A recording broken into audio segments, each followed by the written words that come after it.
As a real estate agent, it's crucial that you have a website that you own so you can control what content is on it and be able to keep all of the leads generated by it for yourself. If you're an agent that's currently renting your website from your broker or from a website company, you've come to the right place because I want to make you aware of a free step-by-step video tutorial that shows you how to easily build your very own lead-generating IDX website. And it doesn't require you to pay any of those costly upfront setup or monthly maintenance fees. Once your site is built, you'll own it 100%. And don't worry, absolutely no prior computer, tech, or coding experience is needed to build your site. If you can watch a video and follow directions, you can build your very own IDX website in no time at all. Don't you tell your clients all the time to stop renting and start owning? Well, if you don't own and control the website of your real estate business, aren't you doing the same thing? If you want to unlock the video so you can build your very own IDX lead generating website, simply click the Get Started button below this video. Welcome to Website in a Weekend. So on our agenda is number 1, why you need a real estate website. Number 2 is what platforms to use to build your real estate website. And then the initial setup and ongoing maintenance costs. And then finally, the video tutorials that are going to show you how to DIY your very own real estate website over one weekend. So let's go ahead and jump right in. So the benefits of having a website are sometimes not very obvious. And so I want to go over them really quickly just so that we're all on the same page. So first and foremost, yes, sellers will absolutely stalk you before listing presentations. I've heard it time and time again, and I've actually heard a lot of agents that have lost a listing appointment because the seller could not find them online.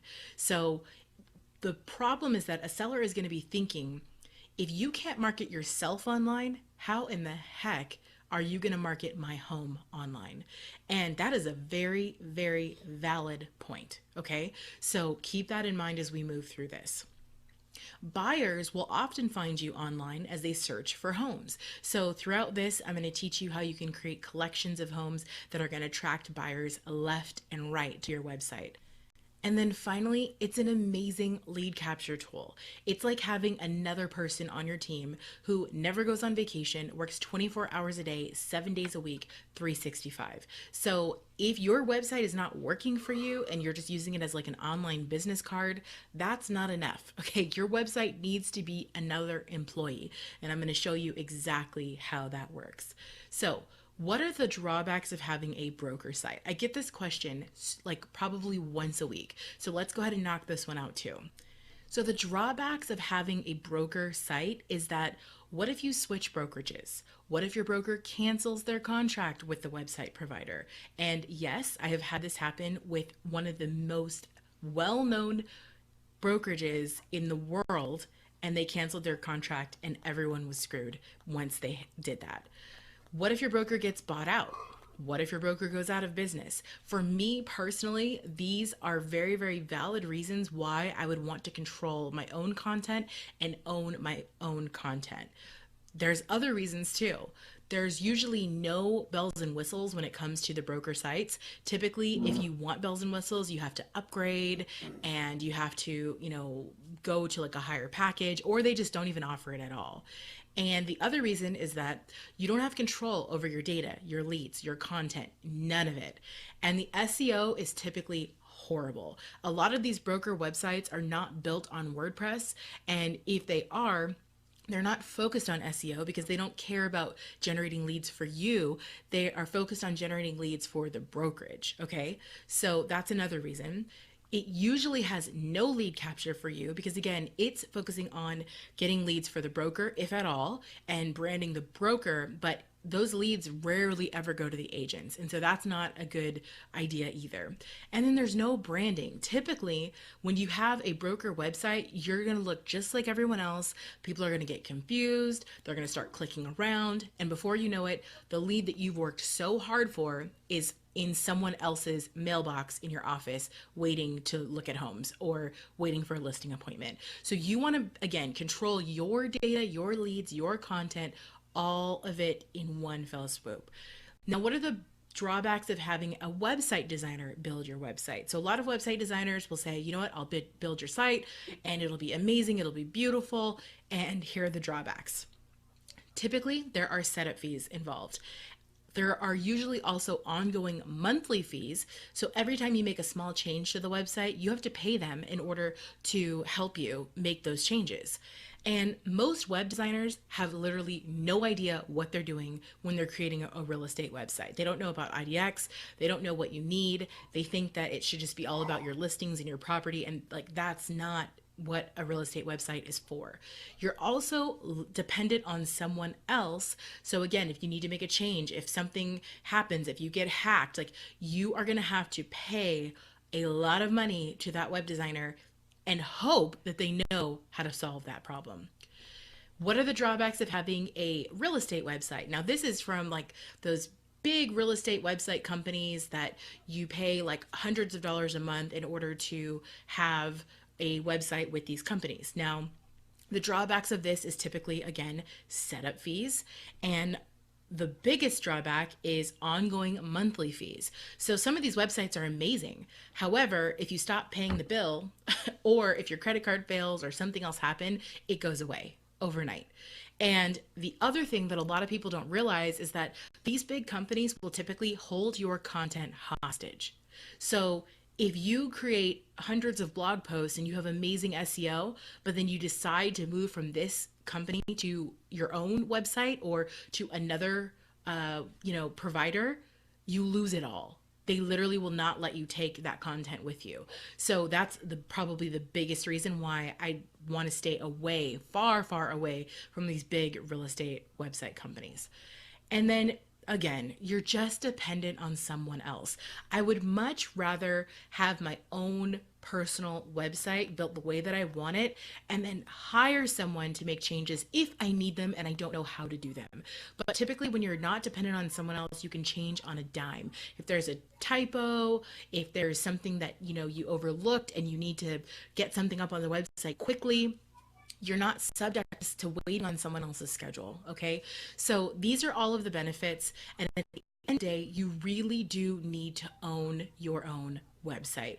A lot of the brokerages, surprisingly, are actually moving to a WordPress website model. The problem is that most agents don't know how to build their own site. So even though the brokerage is telling them that they need their own site, they don't know what to do, okay? So let's talk about WordPress. Why WordPress? So I'm sure you've heard of it, and there's a reason why. So first and foremost, Google loves WordPress. They love it.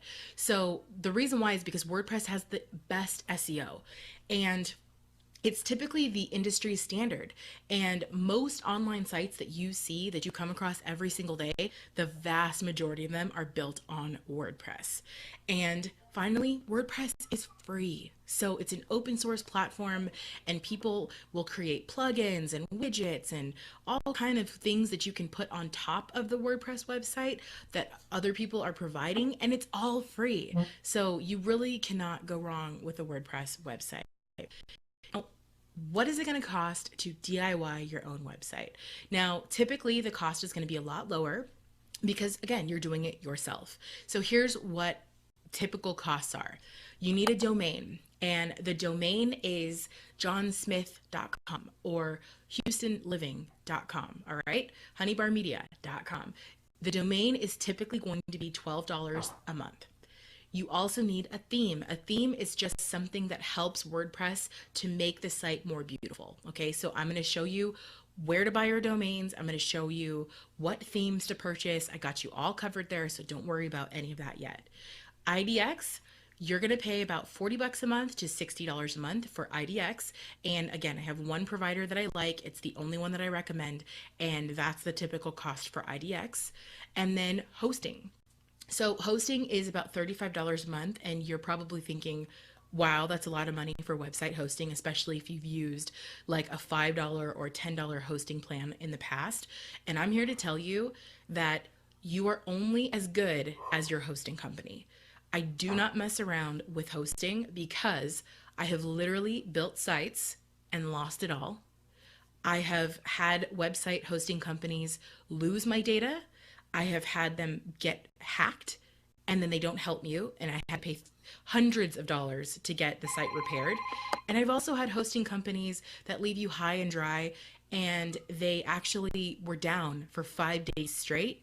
And I lost thousands upon thousands upon thousands of dollars because my website was down for almost a week and no one could help me. So I'm just going to say I have a hosting company that I like, that I use. It's the only one I recommend, and that's that. Okay. So what is the total? The total is about $147 to set everything up and about $75 a month. So this is extremely cheap because, again, the $75 a month also includes IDX. So you have everything that you need. It's a website that you own, that you love, and that you control all of the content on, and that you can, most importantly, capture leads. If you get one lead that turns into a sale from your website, it's paid for the whole year plus more. All right, so you have to look at your website as an investment. Now let's talk about some important notes before we jump into the tutorials. I want to make sure that you are using Chrome. Chrome is the only browser that I recommend. Do not use, and heaven forbid, do not use Internet Explorer. Don't use any of those. Chrome is the only one that you, when you're building out websites or doing anything, use Chrome. Finally, there are links to other important information on every single page. There's links to code, there's links to things where, places where I get things online that you need to know about. So when you're watching the video on the page, make sure that you're on a desktop or a laptop, you're scrolling down, okay? Scroll down because you might miss something that I have there for you. And then I can show you how to set up everything, but what I can't do is I cannot support you along the way, okay? So I'm making this training available for free so that you can have a real estate website that you love and that you're proud of. But again, it's not something that me or my team can support full time because this is a lot of work to support, okay? So if you have questions, I want you to reach out to the designers and to the developers who've created all of these amazing tools. Every single designer and every single developer that I've chosen has been handpicked because they have amazing customer service and they support their products 100%. Okay. So again, links are going to be listed below for all of the people that I've chosen that can help you and support you throughout your entire process. All right. So what I want you to do is I want you to jump in, have an open mind, and let's get started. So here it is. This is the demo site that you are going to be building. So let's go through this because I want to show you exactly what you're going to have when you're done. So you will have a fully functional IDX website. So this is where they can search for homes right here. There's information about your communities and your metro and your farm areas, a place for contact information, and a place for you to showcase your properties that you have available. You can also showcase communities and your reviews, and of course they can contact you and then connect with you further on all of these social media channels. Plus there's a footer here so that you can include things like a privacy policy, a license information, broker information, all of the above so that you can stay compliant at all times. So let's scroll up to the top and let's just go through this really quickly so that you can see exactly what everything entails. So first and foremost, the IDX search. If I go through some filters and click search, you'll be able to see all of the homes here just like this, and of course they can click on any one of these homes and find out more information about the home as well. And you can control all of this from IDX Broker of what you want to see, like maps and contact information and all of those things, of course. And then if I go back to the home page, I'm also going to show you where we have properties. So we have single property pages here that we can showcase, and there's always going to be like a big beautiful photo of every single property up here, and then you can put all of the property information. And this is going to be really good for Google, especially like the maps, and if you want to put YouTube videos and everything else. And then if someone wants to contact you further, they can actually fill out this form right here and get a hold of you. Now again, I recommend doing a property page per listing, because if you do this before it goes live and before Zillow and Redfin and all of them get to it, you're going to be able to collect leads from just listed from coming soon properties, which is going to be fantastic. So let's go back to the homepage again. And then of course we have the communities, so you can showcase as many communities as you like here. I recommend doing about 2 or 3 at least, and then you can put little write-ups of the communities, of what it's like to live there, etc. Your branding is always going to be here at all times as well. And then let's go to some of the blog posts. So if I mouse over real estate, we can go to and see where all the communities are. But let's say I just wanted to have a blog post on, like, again, horse properties, for instance. I can click here and I can create a blog post, a real estate post on anything that I like. And you can see that there's headlines, you can add photos, you can link out with a button to your favorite lead magnets and landing pages. You can even include collections of homes just like this, so that people can actually see all of the horse properties in this neighborhood. And of course, your branding is here, and there's more posts just like this down below, and they can comment, leave a reply, etc., or even contact you. And then we have blog posts for events. So if you're doing a list of weekly events, which I recommend that you do, you'll have all of your weekly events listed here. And then there's also one for restaurants, outdoors, lifestyle, shopping, and of course contact. So before I move to the contact page, I want to show you that there's an opportunity for people to opt into your email list so that they can get free events, upcoming events on your website. And then also they can search for homes on every blog post. Even if you're talking about restaurants, it's still going to show up on your blog posts. And they can search the site, or they can go to the categories right here. Now let's take a look at the contact page. So you'll notice when I mouse over contact, I also can see reviews. So let's take a look at both contact and reviews. So you can put a picture of you or any other information that you want here, a quick little write-up about yourself. And then of course, if someone wants to contact you, they can do that right here. And then with reviews, you can put as many reviews as you want, and you can see that they're in little quotation marks here, which is kind of cool. And you can put videos if you'd like, or however you want to showcase this. And then you also will see that your social media will always be on every page of the blog as well. And this is just an opportunity for you overall to be able to collect leads, and again, to have a website that is going to work with you, and then also to provide amazing content for your community. This website is going to be an asset that is going to always be relevant, and it's going to basically be a source, a hub for every single person in your community who wants to know what's going on. So look at this like an online magazine, because that's exactly what you're creating. Nobody buys newspapers anymore, but people still want this information. They want to know it. So you can step in and provide this information and be helpful to your community, and people will start to come to you for everything. This is going to make you the digital mayor of your community. All right. So let's go ahead and get started with the tutorial. Hey everyone, so I am here on my favorite domain purchasing website, and it's called hover.com, and there should be a link below so that you can actually go on this website to purchase your domain as well. So this is the fun part, right? So like this is johnsmith.com or houstonliving.com. So you can be as creative as you want here, and I encourage you to do that. I also encourage you to make sure that you're choosing a domain ideally that is going to be branding your community or branding a lifestyle in your community, as opposed to branding yourself. And the reason why we do that is because we have found time and time again, I found this both in myself, but also even as a community as a whole, because I work with a lot of, hundreds of agents every single day, is that We have found that when you have a website that brands yourself versus a website that brands your community or a lifestyle, the lifestyle or community focused brand always outperforms the like johnsmith.com brand. Okay. And the reason for that is because if your website is called Houston Living and I live in Houston, that's like a bumper sticker for me, right? Like that's like I'm going to be drawn to that immediately because if it says Houston Living and I live in Houston, I'm going to be very attracted to that.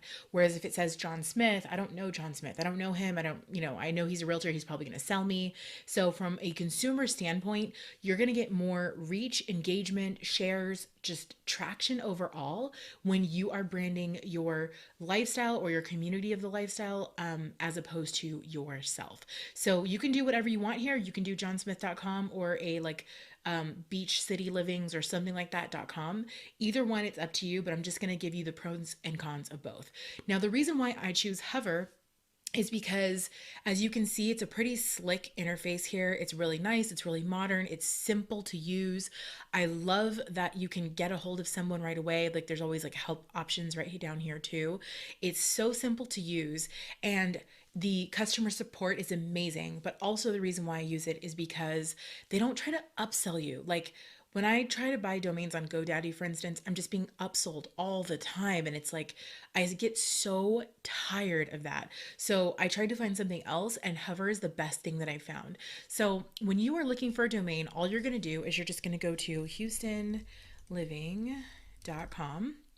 And I happen to know that this one's already taken, but you'll see when you're starting to search for domains here, if it says exact match, make an offer, that means you can't have it. So there's always going to be some extra suggestions here like houstonliving.org or something like that. But I actually don't recommend taking those. I recommend, if you can, sticking with a .com. So that's the first thing. So what I'm going to do is just to kind of show you the checkout process is I'm just going to put in something here that's like, doesn't even make any sense because I just want to make sure that it's not going to be available or it's going to be available. So I'm going to go ahead and search for that. And look, there's an exact match. So when you find something that isn't already taken, it'll look like this. And then what you'll do is you'll just click the little plus sign and it will add it to your cart. And then you'll go to proceed to cart and just go ahead and start the checkout process. So you can see here that it's only $13. So it's $12.99 for the year. You can purchase, up to 10 years or whatever you want here. But I always like to do it a year at a time and then it'll automatically renew every single year. So I love Hover, and this is again the one that I recommend as opposed to GoDaddy. I buy all of my domains from here, and so once you're done, you'll just go ahead and do the secure checkout, and then you'll have your first domain. So go ahead and do that right now, and then I will see you in the next video. All right, so this is the hosting company, and if you recall, the hosting company is actually where you build the website. So this is crucial to any website design process because once you have the domain, which is like, again, houstonliving.com, then what we're going to do is we're actually going to make sure that we have a place to house it online, right? So we're going to do that on WP Engine. And the reason why I use WP Engine is because they are the absolute best hosting company that I have ever found. I've used some of the cheaper options, and although it seems appealing at first, it is not fun when your website goes down for 4 days straight, or when a spammer comes and hacks into your account and takes everything that you've worked so hard for away from you. So I've had that happen. I've been in these situations before, and I've never had this happen on WP Engine, but I've had it happen several times on some of the cheaper hosting providers. So this is absolutely not the cheapest hosting company, but it is the only company that I stand by because of the fact that if something happens, they will actually take care of you as opposed to just kind of leave you high and dry, which has been my experience with a lot of the other hosting companies. So, and I've tried them all. So here's the thing. They are also the only hosting company that will actually, let me put it like this. If someone hacks into your site and gives you a virus and is like, putting out, porn or whatever on your website, which is actually really embarrassing and you need to get that cleaned up really quickly, right? They're the only website hosting company that promises to actually help you if you get hacked. And that is a really big deal, because if you get hacked, it could cost hundreds, sometimes thousands of dollars to go ahead and clean up all of that stuff. And WP Engine actually will do it for you as part of your website hosting service. The other reason why I use them is because they are the theme that we're going to be using, so like the design of the website, they actually own the company that that theme sits on. So it basically just is a very it's a very like a seamless experience with the theme that we're going to be using, because WP Engine owns the platform. Okay. So they also only specialize in WordPress websites. So that's the other, big deal with WP Engine that I love, is that whenever you call support or you chat in with support, they know exactly how to handle your problems and help you out right away, because they only deal with WordPress sites, which is, again, that's what we're going to be building our website on. So good support, reasonable prices. They will clean you up if you get hacked into. They also do daily backups, so you never have to worry if you mess something up. You can always revert back to the day before with ease. So these are all the reasons why I love WP Engine so much. So hopefully, you will too. So when you're ready, go ahead and click the link below, and you're going to sign up for the WP Engine hosting. So let me show you how to go ahead and start the hosting plan. So when you come to WP Engine, you're going to go to pricing, and you'll click on pricing, and you'll go ahead and, pick a plan. So if you scroll down here, you'll see that they have all of these plans available, but the one that you're going to want is the startup one. It's one site, and it's $35 a month, and that's it. You'll just go ahead and click get started, and they're going to ask you a couple of questions, and just go ahead and follow the prompts, and you'll see it's like $35, and it's $35 per month. And if you pay annually, you get 2 months free here. And that's pretty much it. So just go ahead and follow everything that it says out here. You don't need to upgrade to like any of these things, for instance. You don't need to do that. So just go ahead and leave those unchecked. You don't need to add any additional sites or anything like that. So you'll just go to monthly, and then you'll type in your email address, your account name. If you were going to be doing Houston Living, you would do like Houston Living, or you could do like John Smith, something like that. And then it doesn't really matter what your account name is. You're the only one who's going to see it. Data center, I would pick United States unless you're in one of these other countries. And then first name, last name, all of your billing info. And then once you agree to the terms, you can go ahead and create your website. So then once you go ahead and create the site, they'll let you know via email, and then you can move on to the next lesson. Okay, so the next step is to actually purchase the theme of the site. And what we're doing now is we're actually buying the design of the site. Okay, so WordPress is what it sits on, and then right above that is Genesis, and then above that is a theme. Okay, so the theme that we're going to go with is going to be the agent focused theme here. And you can see it's really beautiful. It offers like a good picture here, a little picture of you. People can search for homes on your website easily. There's information here, featured listings. It also does the communities, which I really, really like as well. It has an opportunity for testimonials and like a contact page and a nice little footer here as well. And of course, it has like a menu layouts up here, so you can put all of the proper menus that we're going to be using as well. So this is a really good one. It's also mobile friendly. So this is what it looks like on mobile, and you'll be able to see it looks really, really beautiful, nice, modern, and slick. And also on an iPad, it will look something like this. So it's always going to be responsive depending upon if people are using it on a desktop, a website, through a tablet, or through a mobile device. Okay, so what we're going to do is I've linked down where you can purchase it below. And when you do, you'll be taken to this page. And I'm actually going to go ahead and purchase this right now because I need to purchase it myself in order to do this demo. So you'll notice here that it says Genesis child theme. You don't need to worry about anything like that, because remember, it goes WordPress, Genesis, theme. Okay. And WP Engine owns Genesis. All right. So that's why, again, we're using this theme and we're using WP Engine, because everything goes together just flawlessly. All right. So let's go ahead and purchase it. You can see it is $59.95. So I'm going to go ahead and click purchase here. And then you can see that it's been added to the cart, and you can see down here that it's been added to the cart. So again, you want to make sure that it says Agent Focused Pro Theme, and let's go ahead and click the checkout button. You'll see that you only want to get one. So you are going to do that. And then let's see here. I'm going to scroll down a little bit. What I'm going to do is I'm going to go ahead and fill out all the checkout stuff and then come right back. Okay, so once you go ahead and put in your credit card information, I clicked the button that said to sign up for their little newsletter, because if they have updates or something like that, I definitely want to know about that information. So you'll come to a purchase confirmation page, and it'll have like all the details, and it'll say like, you know, the price and everything.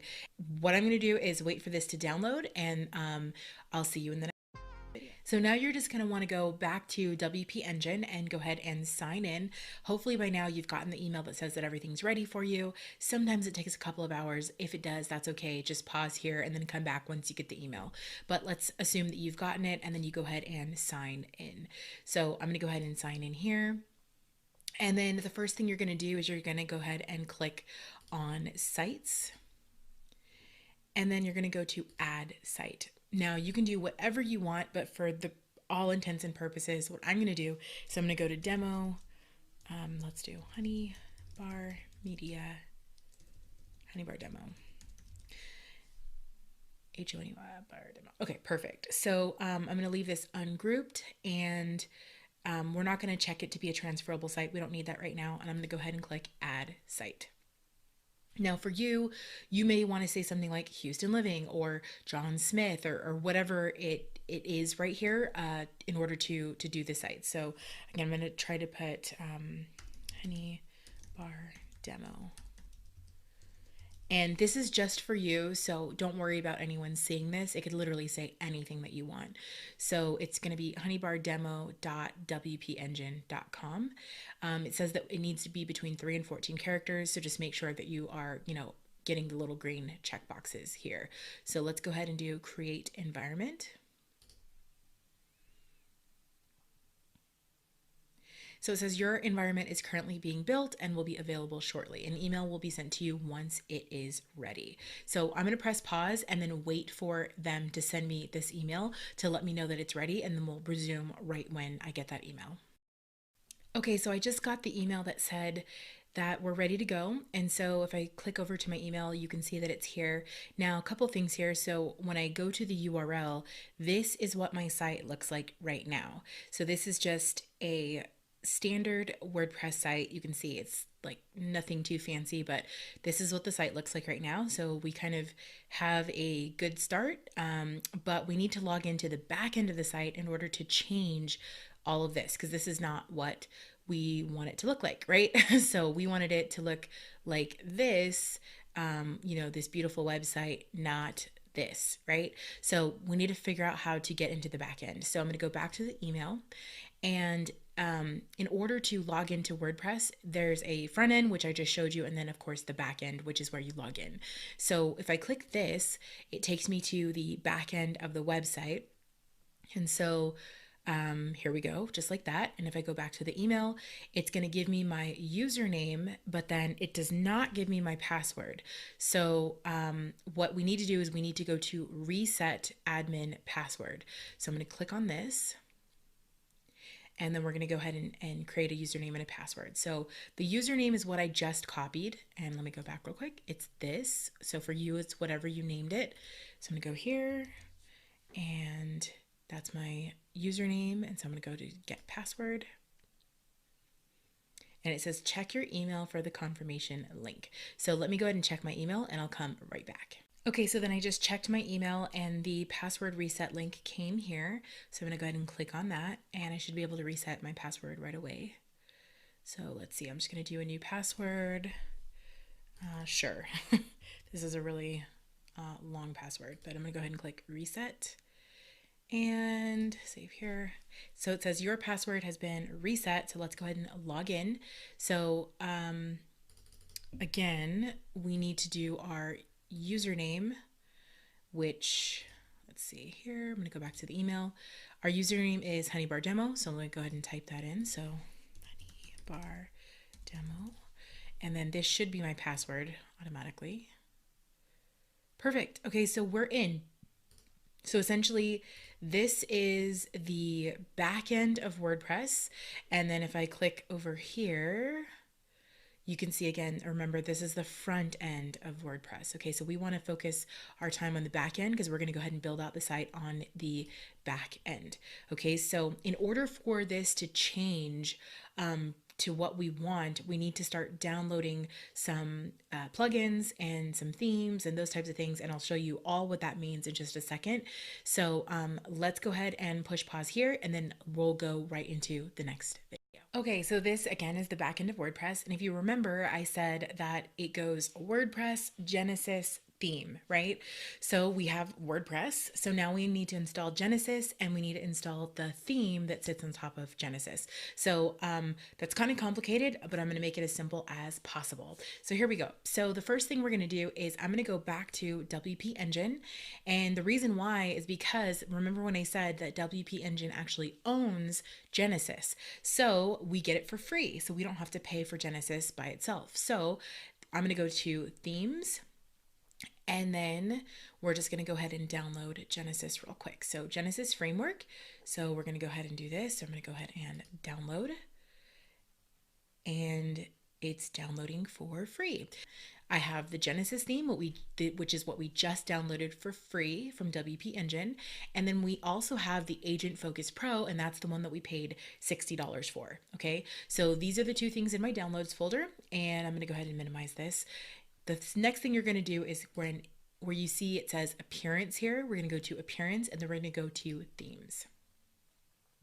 And what we're going to do is we're just going to go ahead and upload these into WordPress. So let's go ahead and go to add theme. And then I'm going to go to upload theme. And we're going to do the Genesis first, because remember, it goes WordPress, Genesis, and then theme. Okay, so let's do the Genesis first.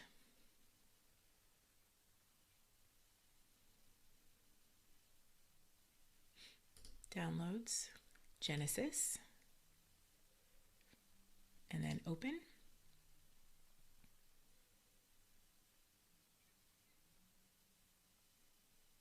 Install.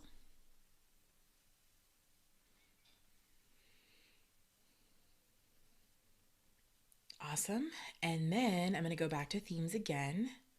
And now that we have the Genesis installed, we are going to add a new theme, and we're going to add what we paid the $60 for.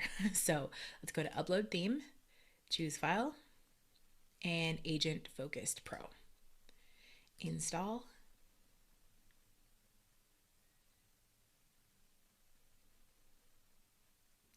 Awesome. And then I'm going to go ahead and activate this one.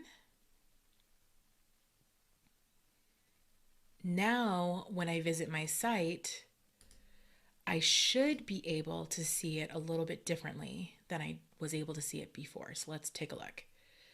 So you can see that it's changed, but it's not quite this yet, right? We still got a little ways to go. So right now, it's different than what it was, but we have some things we need to do here, okay, to make it look like this. So let's go ahead and pause here, and then I'm going to go to the next video, and I'm going to show you how we're going to turn this into this step by step. Okay, so now that we actually have the theme installed and the Genesis framework installed and WordPress installed, now we need to install a couple of plugins, and plugins are just going to make the functionality of WordPress a lot better. So one of the reasons why everyone loves WordPress is because there's pretty much a plugin for every possible scenario. So what I'm going to do is I'm going to list all of the plugins that we're going to be installing below the video so that you know what they are and what they do. But for now, I'm just going to walk you through installing all of them to make sure that everything that you need is going to be installed. So let's go ahead and just do that one by one. So we're going to go from appearance themes to appearance, actually down to plugins. So let's go ahead and go to plugins. Now, WordPress always gives you the Akismet anti-spam. It's a good idea to go ahead and activate this one. So, but we're just going to leave this for now, but I'll show you what to do in just a second there. So we're going to go to add new, and we're going to go ahead and start to just install some of these plugins. So we need to search for them and then go ahead and install them. So the first one is going to be, here we go. Okay, so it's the one that looks like this, Agent Press Listings. Now we're going to go ahead and download this one. This is if you are not going to be using IDX on your site, but I'm going to be teaching you how to do it with IDX. But just in case something happens, let's just make sure that we have this one. So we're going to go ahead and install. So that's ready to go. The next one is Impress by IDX Broker. Let's see. Here we go. Okay, so we're going to install this one, and this is IDX Broker. IDX Broker is the provider that I like for all things IDX. So we're going to go ahead and install that one.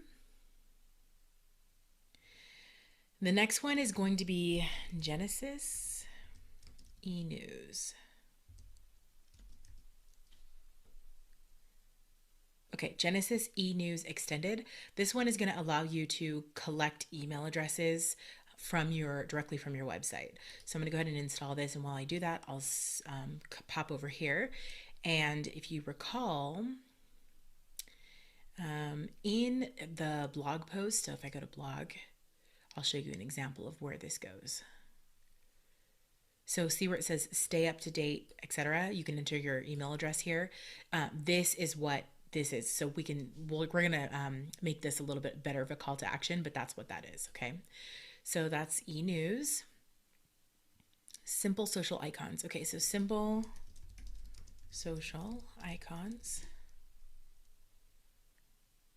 And that's this one. This is going to display like your Facebook and your Instagram and all of that. The next one is going to be WP Forms.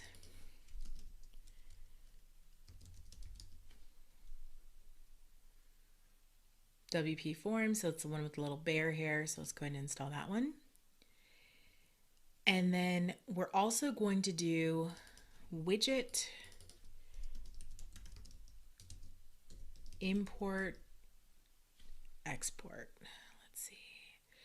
Okay, so widget importer and exporter. So install now. So that's that. And then the next one is Yoast SEO. Okay, Yoast SEO.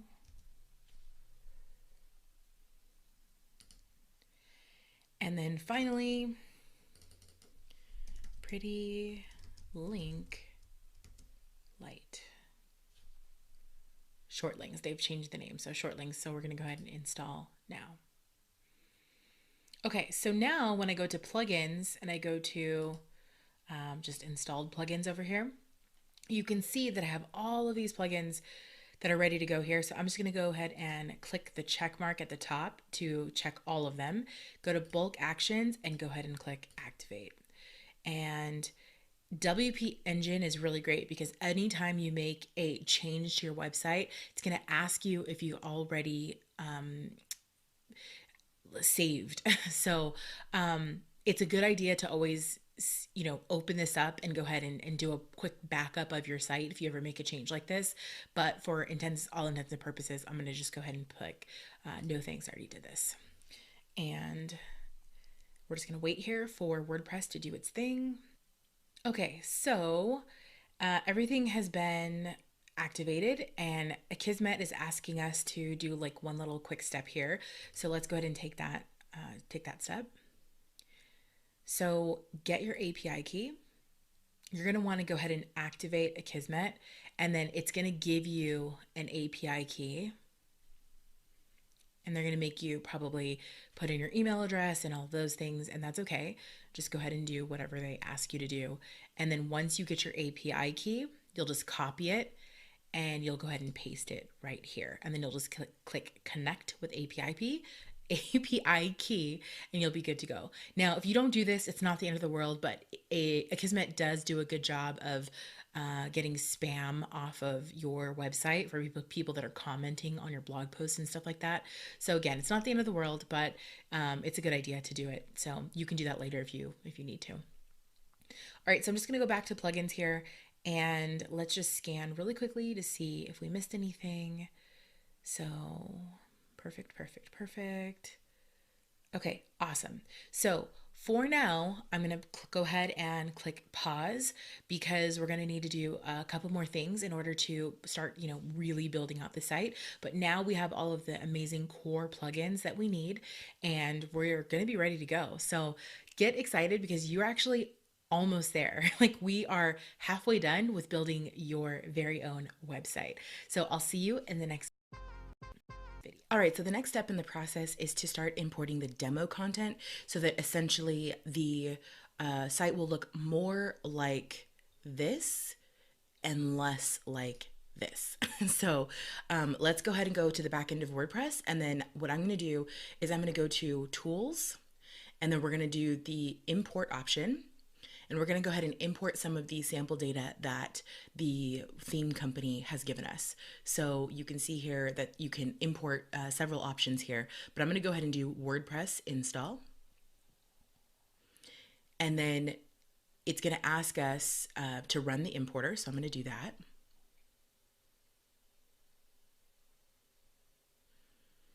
And then it's going to make us choose a file. So I'm going to choose a file.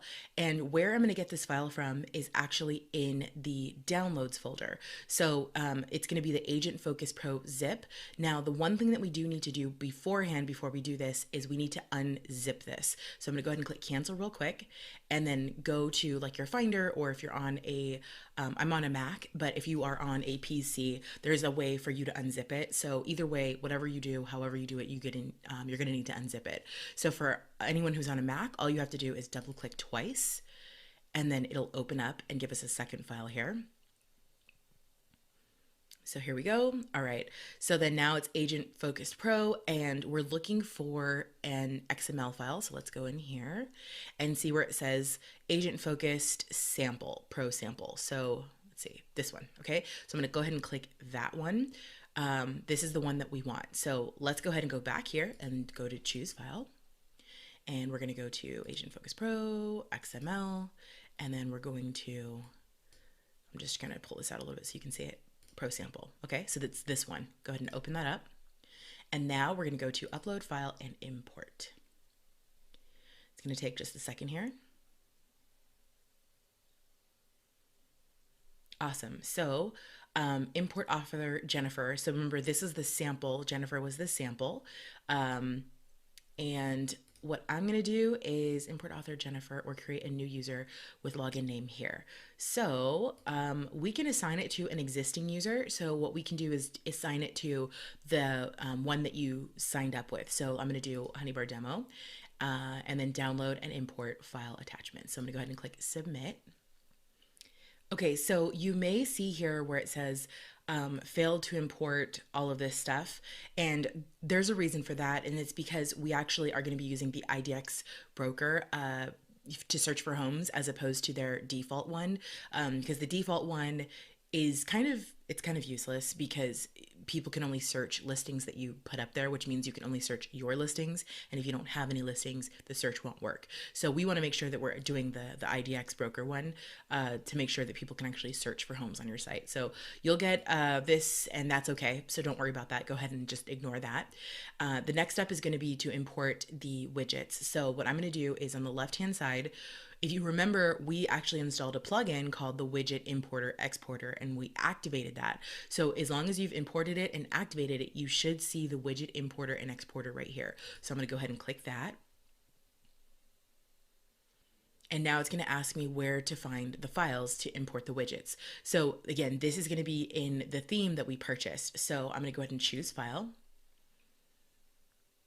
And it's right here, but let me show you how I got here. So if I go back to my downloads folder, remember this is the one that we just unpacked. Okay, so this is the one we purchased, and then this is the free one from WP Engine. So when you unpack the one that we paid for, it's in the XML file. And if we just go to this one where it says Agent Focused, let's move this out a little bit.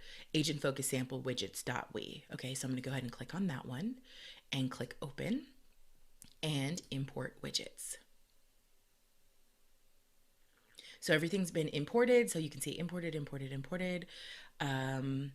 and the G form widget. Okay, so we actually are not going to be using the gravity forms. So if you get a site does not support this widget, that's okay, because we haven't downloaded this plugin. So don't worry about that error as well. We have a different solution for that. Okay, so now when I go back to my WordPress website and I click refresh, I should see a little bit different content. It won't look exactly, but you can see it's starting to shape up here. So that's really exciting. So it doesn't import any of the photos because, like, if I go back over here, all these photos are purchased. So the theme has purchased these photos, and they can't use them. They can't just distribute them however they want, because that's against the photographer's rights to do that. So what we need to do is we need to start, creating some of these like fun little photos here and all of that stuff, so that way your site looks more like this one. But if I scroll down here, you can see it's the exact same thing. We just don't have the photos that they have. So we're going to have to go in and populate that. But it's good because it's like everything is pretty much shaping up, and I'm really excited about like how this is turning out so far. So I'm going to go ahead and pause the video here, and I will see you in the next. Okay, so the next step in the process is to start going ahead and customizing the theme.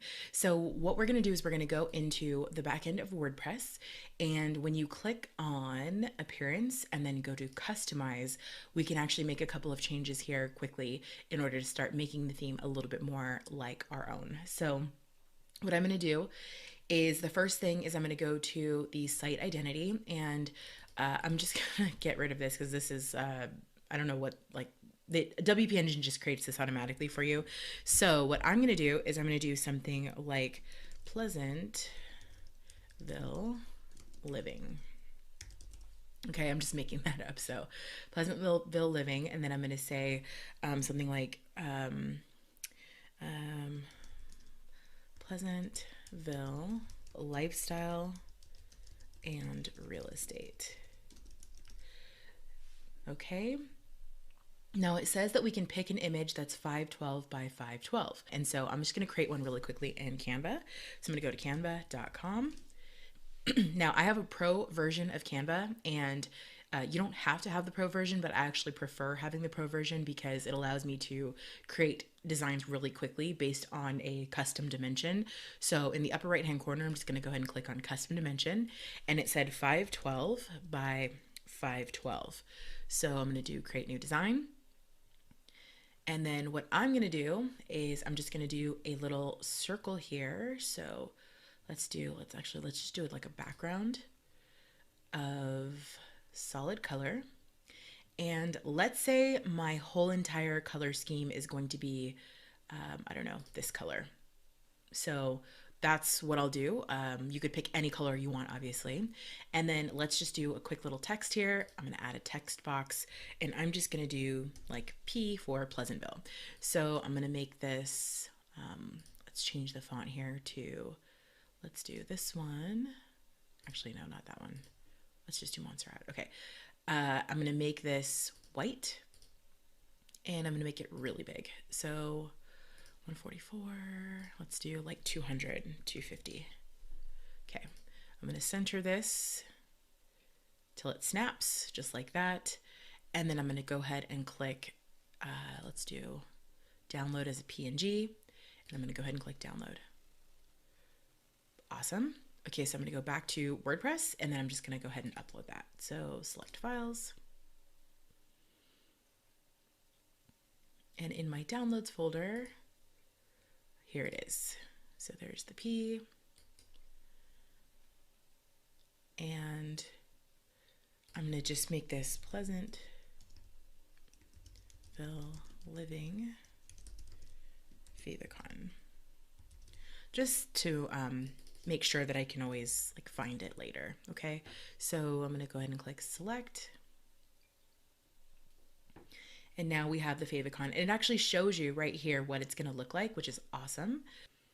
Okay, so the next step in the process is to move on. So I'm going to go ahead and go back, and we're going to update the front page image. So the front page image is this right here, and let's go ahead and swap this out because there's no photo here now. And so what I'm going to do is we're going to pay attention to where it says 1600 by 1000. Okay, so I'm going to jump back into Canva, and I'm going to click where it says custom dimensions here, and you're just going to type in 1600 by 1000. Let's go ahead and create the new image.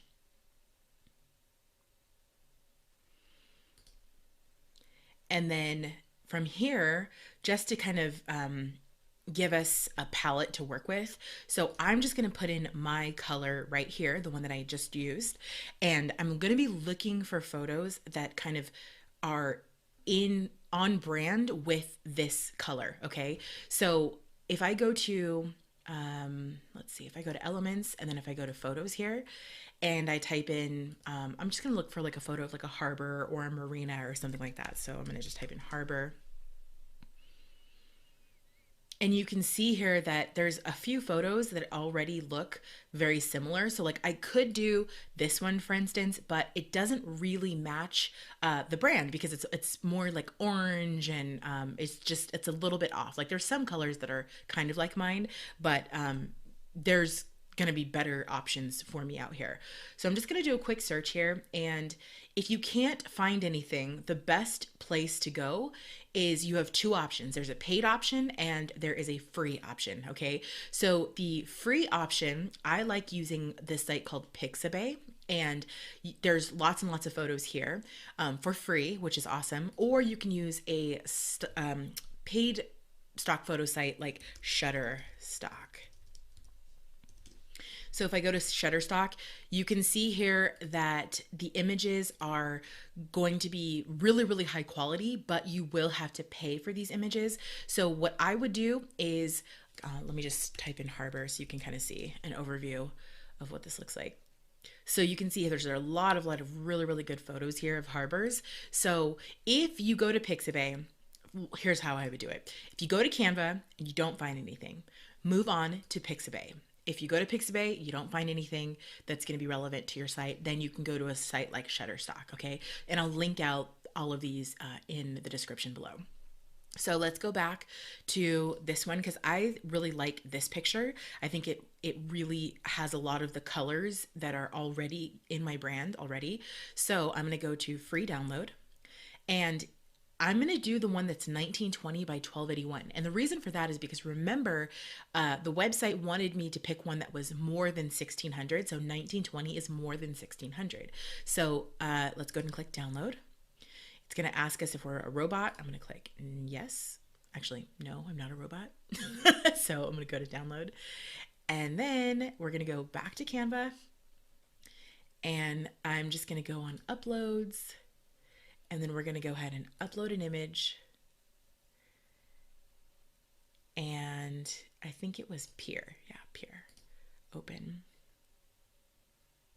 Now you can see already that this one matches my color scheme like almost perfectly. So it has a lot of the same similar colors here. So that's why I kind of use this background as a palette to kind of give me a little inspiration. So let's go ahead and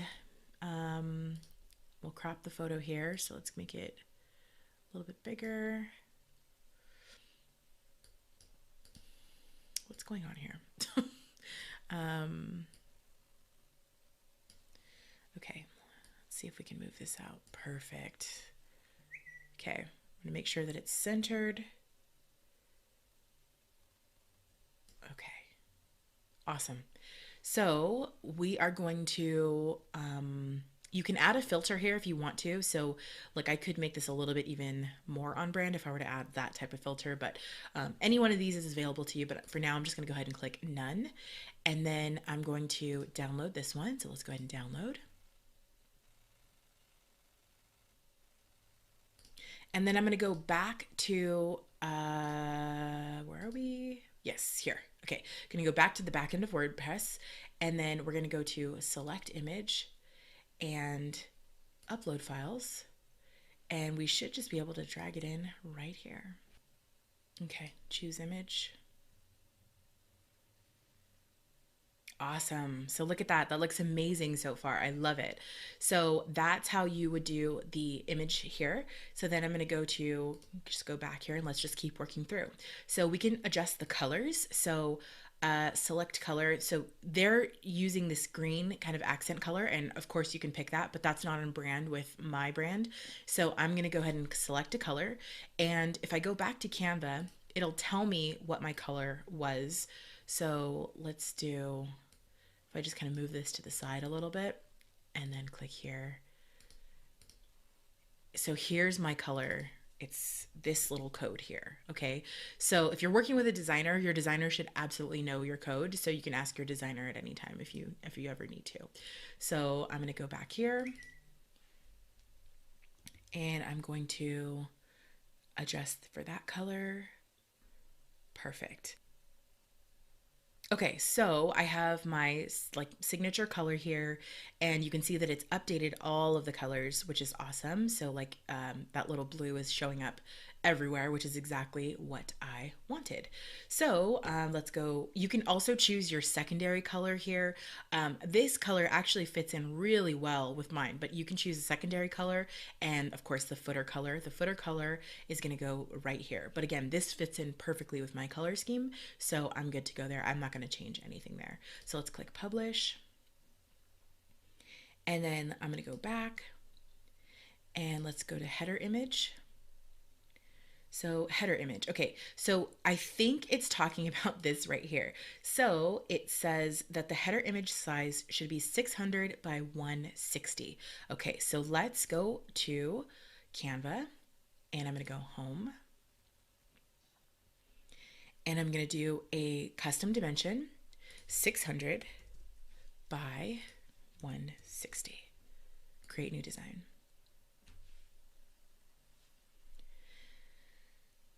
All right, so I'm going to choose a background color just so we have like something to work with here. And then let's do the text, add a text box, and I'm going to do Pleasantville Living. All right, so I'm going to make sure that this is centered. I can do any color I want, so I'm going to do white.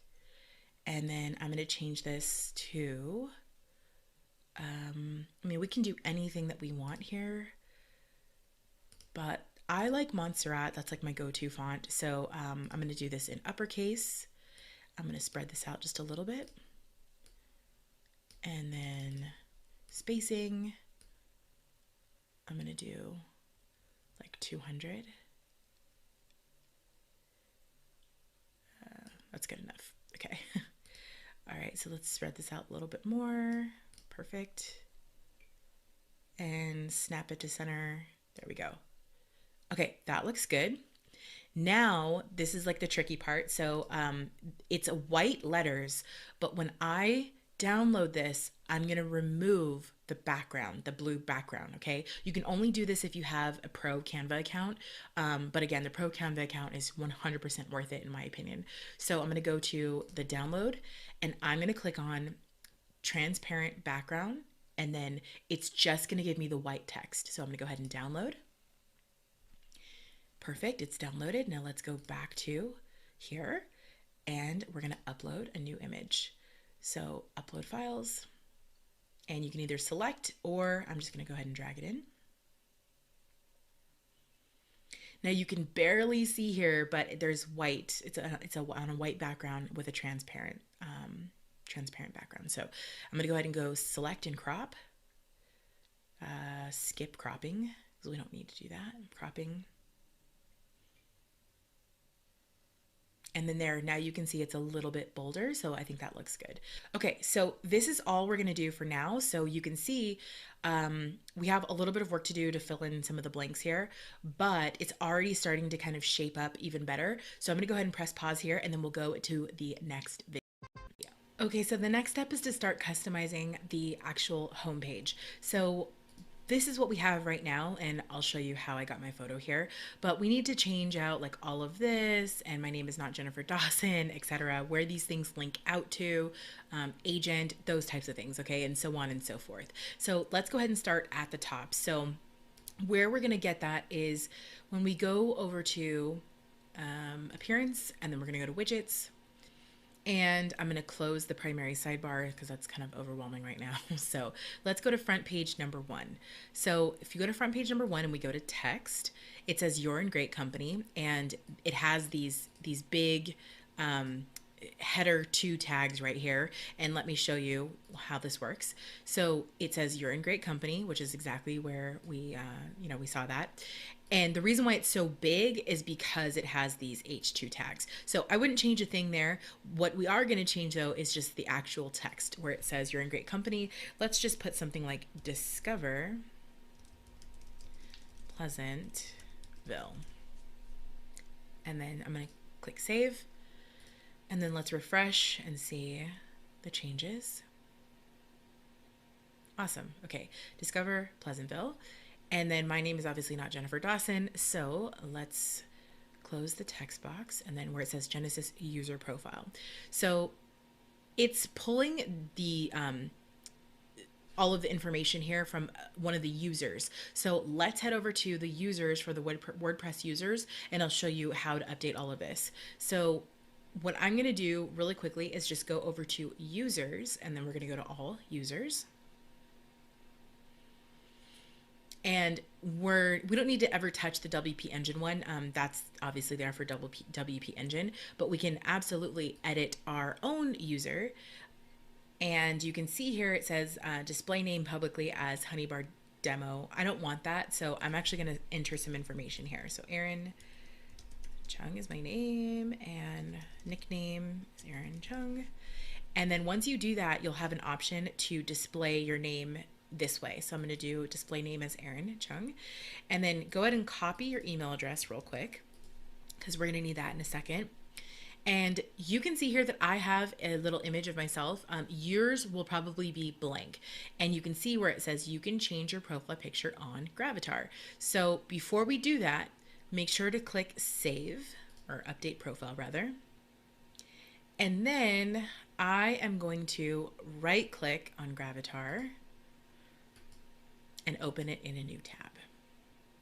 Now what you're going to do is click on the button that says create your own Gravatar. Now this is very, very important. So where it says your email address, it has to be the one that you just pasted.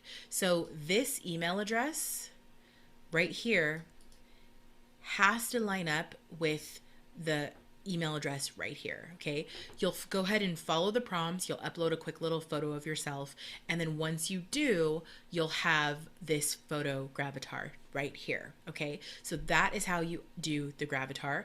So what I'm going to do is I'm going to go back to appearance and widgets. So just I'm assuming that you've uploaded the Gravatar and everything, so go ahead and do that, and then let's go back to the widgets, and I'm going to minimize this, go back to the front page, and go to Genesis user profile.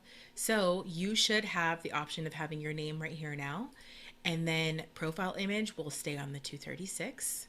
Gravatar alignment left, that's fine. So now it's time to update the text. So what I'm going to do is I'm going to highlight from HTTP all the way to the little agent thing, and then I'm going to remove all of this by clicking delete, and I'm going to replace it with /contact. Okay, just like that. So this is the part right here that I updated. I just put /contact, and I'll explain all of that in just a second. So Jennifer Dawson, you're going to replace this with your actual name. And then where it says agent, I'm going to put realtor. Okay, now we have to do an about me page. So I am going to go to where it says none, and I'm going to click on contact. So that's why we put this little contact right here, because we want this, when people click on it, to go to our contact page. All right, so I'm also going to put with Aaron Chung. So let's just see what this looks like. So let's click save. I'm going to go back to the website and refresh. Okay, so it says discover Pleasantville with Aaron Chung, realtor. So this read more, let's go back, and I'm going to remove that. Click save, and then let's refresh one more time and see what it looks like. Awesome. Okay, so Pleasantville Living, discover Pleasantville with Aaron Chung, realtor. Okay, so I think that looks great. You can do, real estate agent or whatever you want there. So that looks awesome so far. So let's move on to the next step. Okay, so the next step is to minimize the user profile. We're going to skip the search bar for now because that's going to be with IDX Broker. And then front page 2 left. So this text is about Jennifer, blah, blah, blah. So let's go to the website and it says about Jennifer, blah, blah, blah. So what I'm going to do is I am going to change the blah, blah, blah to something that's what I want. So I'm going to go ahead and paste my text here. And let's do where it says about Jennifer. What we can do is we can do about Pleasantville Living. So let's do about Pleasantville Living.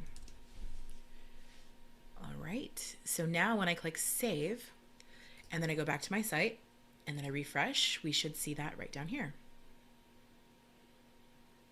Perfect. So about Pleasantville Living. Join a strong tribe of Pleasantville residents who get weekly information about the best happy hours, blah, blah, blah, blah, blah.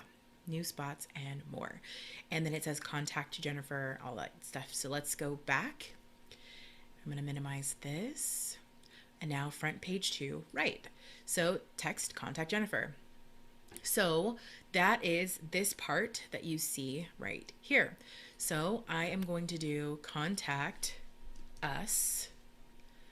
And then you would obviously put your address and everything here. So we want all of this to match up with, everything that you're doing. So I'm just going to put, this 7 C's is fine. And then I'm going to just put Pleasantville, California. And then where it says the telephone number, that's right here. So the telephone number, we're just going to be swapping out the numbers. So I'm just going to put something like 555, 555, 5555.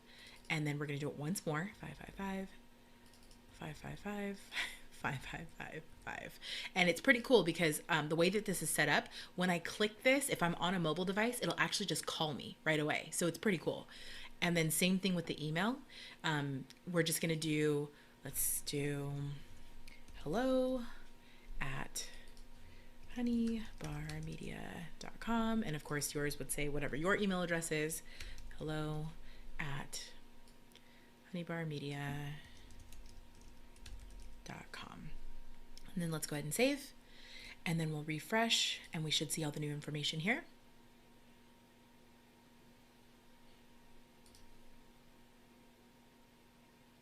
Perfect. So contact us, 1180 7 C's Drive, Pleasantville, California, 555-5555. And then same thing, you can see this is a live link. So if I click here and I'm on a mobile device, it'll automatically open up my email so that I can email right from my mobile phone, which is really, really cool. Okay. So we do have like the featured listings and those things. So let's go back to the back end and kind of go through the rest of the homepage. So I'm going to minimize the contact us. Page 3 is featured listings. So that is this part right here. So it's going to do 3 featured listings. So if you have listings, then, it'll be featured right here. And then I am going to go back. So that's fine. We're going to worry about that later. Front page is our communities. So let's see. Our communities. So you can change this here if you'd like. So it says our communities, explore a wide variety of communities, personalize your finishes, and design for the perfect home. So I'm going to probably say something like explore a wide variety of neighborhoods. And then let's just say, I don't know what else to say here off the top of my head. So I'm just going to put some dummy text in right here. Okay, so then when I go over to the real website and I click refresh, there it is. So our communities, blah, blah, blah, blah, blah. Okay, so there's a view all button. That's great. And we're going to worry about changing these a little bit later. So now what I want to do is I want to go down to this section. So you can actually do a review here like they've done. And so let's go down to front page 5. Let's see, featured communities. Okay, so the featured communities is this, so like the Lakelands and Kingswoods, Brucewoods, all that. So you can show off as many as you'd like. In this case, they did 3, which is totally fine. And you can order by date, title, random, whatever you want. That's fine too. And so I'm not going to change anything here for now. I'm going to close this, and then let's work on front page 6. So front page 6 should be the review. So let's go to front page 6, review. Okay, so you can put a review right here of anything that you'd like. Or you can change this into just like a simple text piece, or whatever you'd like. It's totally up to you. So for now, I'm just going to keep this as a review here, and you can upload to have like a little picture of the person by, we'll just actually change this right here. So in order to do that, let's go ahead and go to media. So I'm just going to open this in a new tab. So I'm going to right click and click new tab. And I'm just going to upload a quick little picture of myself and take it from there. So I'm going to go ahead and add new, select files. And I'm just going to add a little picture of myself. So Erin. Okay, so here's a picture that we can use. I'll just do this one and then click open. And then I'll show you where to grab the URL to replace. So what you're going to do is you're going to go from here where it says WP content and go copy just until the PNG. Okay. So from /WP content until the PNG, go back to the back end and replace this. So you're just going to paste it just like that. Okay. And then now when you click save, you should see there, little picture just like this. Now, when I click read more, it's not going anywhere. So you're definitely going to want to go back here, and, we may need to do like a reviews page or something like that. So if you're going to do that, you're going to do a reviews page. So for now, I'm just going to do /reviews. So we'll come back to that in a little later. Okay, so let's go ahead and click save. Now the very, very last step, let's close this window. The very, very last step is here, and of course the footer right here. Okay, so let's go ahead and take care of that. So I'm going to close this, and footer bottom, text. Okay, it says this is an optional widget area that can be used for a company disclaimer. Let's see. Okay, so that's right here. This is an optional widget area that can be used for a company disclaimer. So you have that available to you if you want to. Sometimes it'll say something like your brokerage information, or sometimes in Texas you have to have certain types of documents. So maybe you can link out to that, for instance, or your privacy policy, those types of things. So let's look at footer 1, user profile. Let's take a look. Okay, so gotcha. Okay, so what we're doing is we're actually editing this section right here right now, this whole section right here. So let's go back, and we're going to make sure that it's on your name. Profile image, that's fine. So then remember, we're going to remove this whole part, and we're just going to go contact and swap out your name. So in my case, Erin Chung. And instead of agent, I'm going to do realtor. And then we're going to link out to the contact page. Let's click save. Refresh. Okay, I'm going to remove this read more section because this is kind of weird. So I'm going to go ahead and remove this read more. Click save. Connect with me on. Okay, so for Facebook, I am going to just put,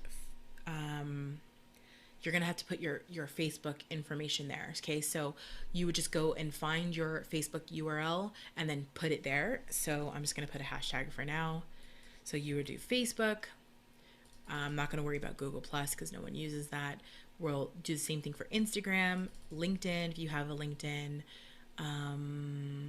you could put, let's see, Pinterest, and I'm not going to worry about Twitter, and then of course YouTube. So let's go ahead and click save. And so it's going to remove some of these icons, and it's just going to do the ones that are relevant to us. So there we go. Facebook, Instagram, LinkedIn, and YouTube. Those are the ones that we decided on.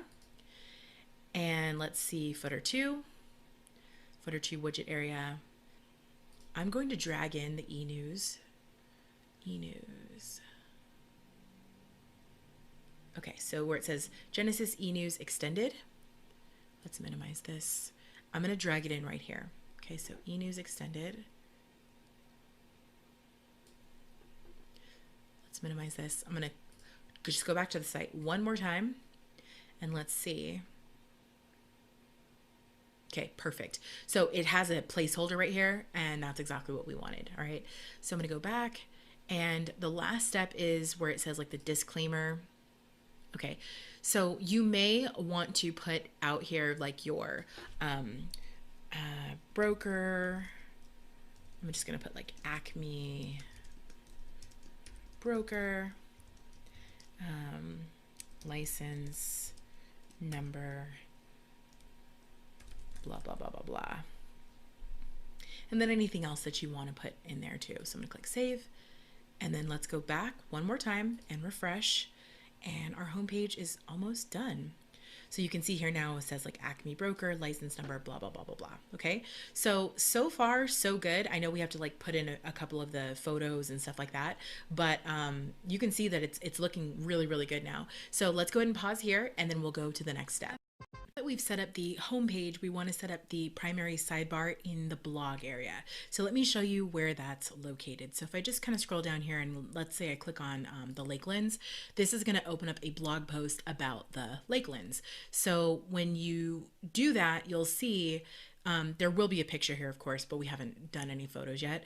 But you'll see like all the information about the Lakelands, blah, blah, blah, blah, blah. And the right-hand side, this is the blog primary sidebar. So you can see it's kind of congested. It has a lot of stuff here that's not really necessary or needed. But what I like is I like the find a homes. So no matter what blog post anyone's looking at, they can search for a home. It could be a blog post about dog parks and they can search for a home. And I also like the state up to date because then we can collect leads from there. And I like the search bar. And then I also like the categories here. So we're going to worry about that in just a second. But I like this where they could click on like, shopping, outdoors, hiking trails, those types of things. So let's go ahead and go to the back end of WordPress. And again, we're in the appearance where it says widgets. Okay. So we have the primary sidebar open here, and I'm just going to go ahead and start deleting a whole bunch of things. Okay. So I'm going to delete recent posts because that's not helpful. I'm also going to delete recent recent comments because that's not helpful either. I'm going to delete the archives, and the categories are great. Meta is not helpful. Find a home is extremely helpful. So I'm going to move that actually up right above the search bar. Text is not helpful. And we want to be able to collect leads. So I'm going to keep the e-news extended update available here. And then featured listings, I'm actually going to delete this because you're going to have to keep up to date with all of your listings if you don't delete this. So I'm just going to go ahead and delete. You can keep it up there if you'd like. And then search again, we don't need that twice, so I'm going to go ahead and delete. Now, that is going to look probably pretty good. So let me go ahead and go to the website, and then I'm just going to, I should have refreshed actually, but it's no problem. We can just go down here and then click on the Lakelands, and then let's see what the blog sidebar looks like now. So search bar, find a home, categories, and then stay up to date. Okay, so I think what I'm going to do is I'm going to move this search down to categories. So let's move that down just like that and stay up to date. I'm actually going to move the stay up to date too. So e-news extended stay up to date. I'm going to move that to the top. Let's refresh.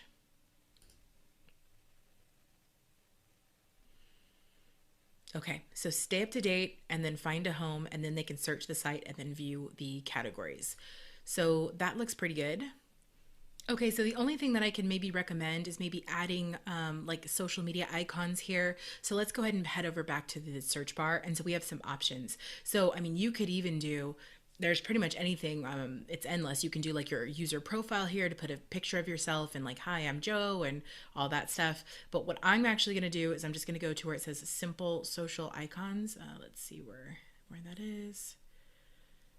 Simple social icons. Okay, so I'm going to just take this and then drag it up to the top here.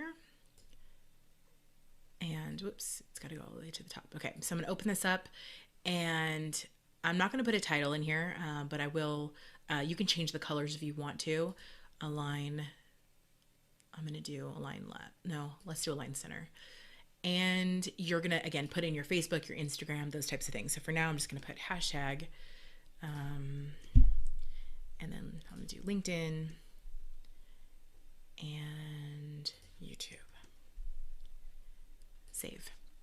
Now when I go back to the page and I refresh, I should be able to see some social icons here. So there we go. Okay, so that's totally optional. You don't have to do that if you don't want to, but I think it just makes it a little bit better for people to follow you. So if they happen to see a blog post on hiking, then they're like, oh, wow, I really like what this person does. I want to follow that person on YouTube. Okay, so that's how that works. All right, so I'm going to make a small change to the copy where it says the e-news extended. So stay up to date, sign up for free updates from Agent Focus. That doesn't make any sense, right? So I'm just going to put something like free updates. Never miss a thing in Pleasantville. Let us keep you in the loop. Get weekly. Let's do get fun upcoming events delivered to your inbox weekly. So who wouldn't want that, right? Everyone wants upcoming events, especially fun upcoming events delivered weekly right in their inbox, because we used to rely on newspapers for that. No one reads the newspaper anymore. So now no one really knows where to go to get events. So I always use that call to action. So let's go ahead and do a quick save on this. Instead of sign up, I'm going to do something like get updates. And then email address. First name, we're not going to do last name. So first name, email address, updates. Okay, click save. And there it is. Free updates, never miss a thing in Pleasantville. Let us keep you in the loop. Get fun, upcoming ones delivered to your inbox weekly, and then get updates. Okay, so I am just going to just add a little bit of room here. And instead of get updates, I'm going to do join us as the call to action button. Okay. So we'll do join us instead of the get updates right here. Perfect. Now there's one other thing I want to show you. So if I go back to the Lakelands post, this is kind of like more of like a landing type of a page blog post, but let me show you something. So if I click on category number 1, these are going to be more typical style blog posts. So like make it sparkle, 8 tips for adding instant curb appeal, those types of things, right? So I'm going to scroll down and I'm just going to click on this one, for instance. And I want to show you one option that we do have. So like, let's say this is the blog post. That's great. But it says like more post. And so what it's going to happen is it's going to show 4 images here, and then the titles of the images will all be linked down here. But you can also put your name as far as like you being the author of doing this. And I do recommend you do that because you want to get credit for all these posts. You want people to see your name and your face over and over and over again, right? So we're going to go ahead and add an author here. And the way that you do that is if you go back to the back end of WordPress and then you click on users, and we've already been here once before, so you'll be very, very familiar with this. You'll click on your user. We're going to click edit. And then you can write a bio here. So you can write something like, I'm just going to put gibberish here for now. Perfect. And then when you scroll down, you'll see where it says enable author box on users posts. I'm going to check yes. And then when I update the profile, now when I refresh this blog post of the Make It Sparkle, now you can see that I have like my little face and my name right here. So that's exactly what you're going to want to do to make sure that you get credit for all these posts. And again, people are just seeing your name over and over and over again. Okay. So I recommend doing that, and I'll see you in the next video. Okay, so the next step is to show you how to actually get some of the photos here and kind of spruce this up a little bit so that the Lakelands post looks a little bit better. So I'm gonna go to the back end of WordPress, and there's a couple ways that you can do this. So remember, on the front page, you have an opportunity to show 3 or 4 or however many communities that you would like. I'm gonna keep it on 3 for now, but that is an option. And then what I'm going to do is I'm going to go to on the left-hand side where it says communities, and I'm going to go to all communities. And it'll give us 3 by default, but again, you can add as many communities as you'd like. So let's start off with the Lakelands because that's the ones that we've actually been working in for this entire time. And I want you to note that you can actually segment the communities. So for instance, there's some community types here. And so they have it checked that this one is family friendly and parks friendly, but maybe you want to do one that's like condos or, horse properties, for instance. What you would do is you would just add new community type and do horse property, and then add community type. And now you can see that you can do a horse property if you want to here, or you can check off, that it's family friendly and has good schools, something like that. Okay, so let's do one that just says waterfront. And then I'll show you how to do a parent category. So like, let's do waterfront, but then let's say within waterfront, we wanted to do like marina or harbor or something like that, or lakefront. So under waterfront, I'm going to do lakefront since we are talking about the Lakelands, and the parent category would be waterfront. So when I do this, you'll see the parent is waterfront, but then underneath waterfront, I also have lakefront, and maybe I do beach front.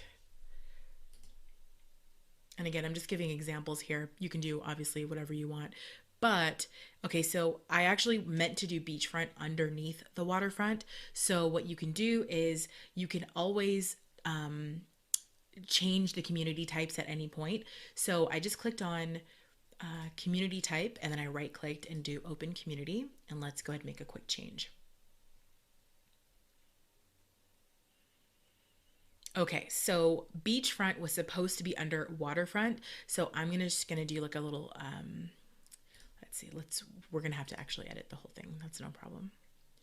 So I'm just gonna edit beachfront and then do the parent category under waterfront. Okay, so let's update.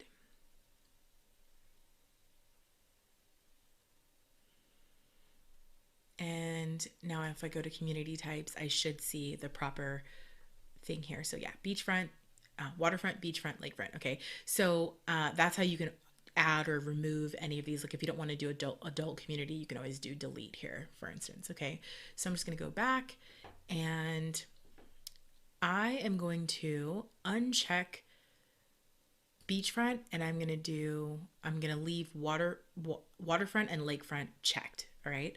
So if we're talking about the lakelands, this is probably a lakefront property or lakefront community. So what we want to do is we want to add in a featured image. So I'm just going to head over to Pixabay. Now, ideally, you would have an image of this community that you're writing about, but if you don't have an image of the community, you can always go to a site like Pixabay or Shutterstock. Shutterstock is paid, Pixabay is free, and you can kind of get a photo that looks like the community and then, just do it that way until you have good photos. So I'm going to do lake, and then let's just see if we can find like a quick little photo here. So I am going to, this one looks awesome. So I'm going to go here and then do free download. So I'm going to go to Canva, and we're just going to resize this image real quick. So I'm going to do custom dimensions, 1350 by 540, create new design.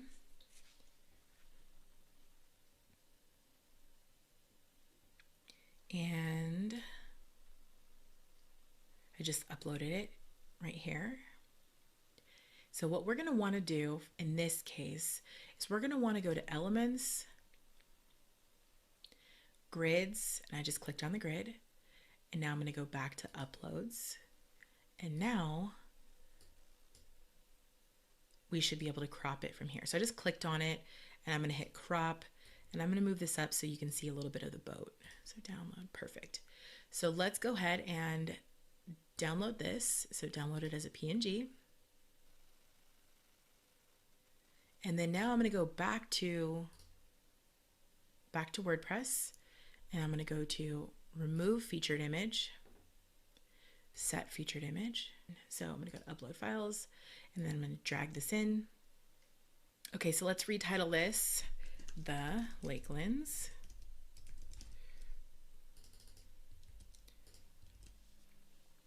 I'm going to set the featured image. Perfect. Let's go to update.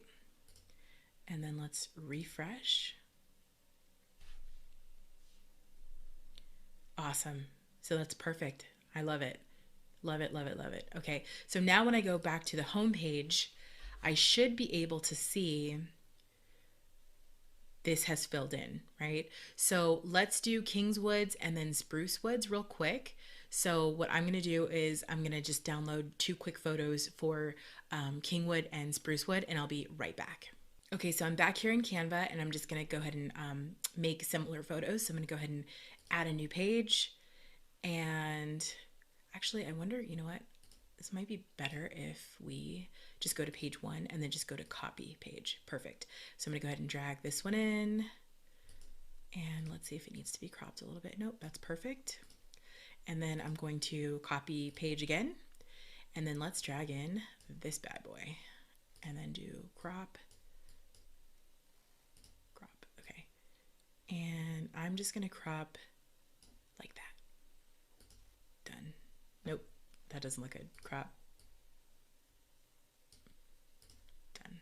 Okay, perfect. So now I need to download page 2 and page 3. So let's go download, and we're going to do page 2 and page 3. Done. Download. Awesome. So then let's go to all communities, and we'll do Kingswoods first. So I'll just edit Kingswood. And let's say Kingswood is, let's say that this one is beachfront property. Okay. Now remove featured image. Now we need to set the featured image, but before we do, in Canva, it downloaded it as a zip file. So we need to unzip those 2 pictures. So I'm just going to go to my downloads.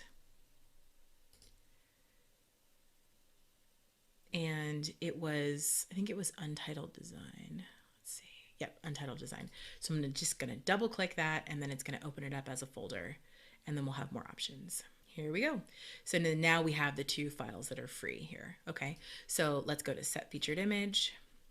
And since we said that this one is Lakewood, like lakefront, I'm going to upload file, select file.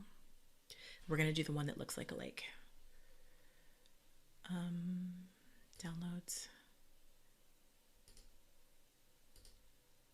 This one. Perfect. Well, it doesn't look like beachfront property, but you get the idea. So I'm going to set the featured image. Awesome. Now let's go to Kingswood or Sprucewood and do the same thing. So obviously you would be renaming these to your actual communities and doing the write-ups based on your actual communities, okay? So let's do Spruce Woods.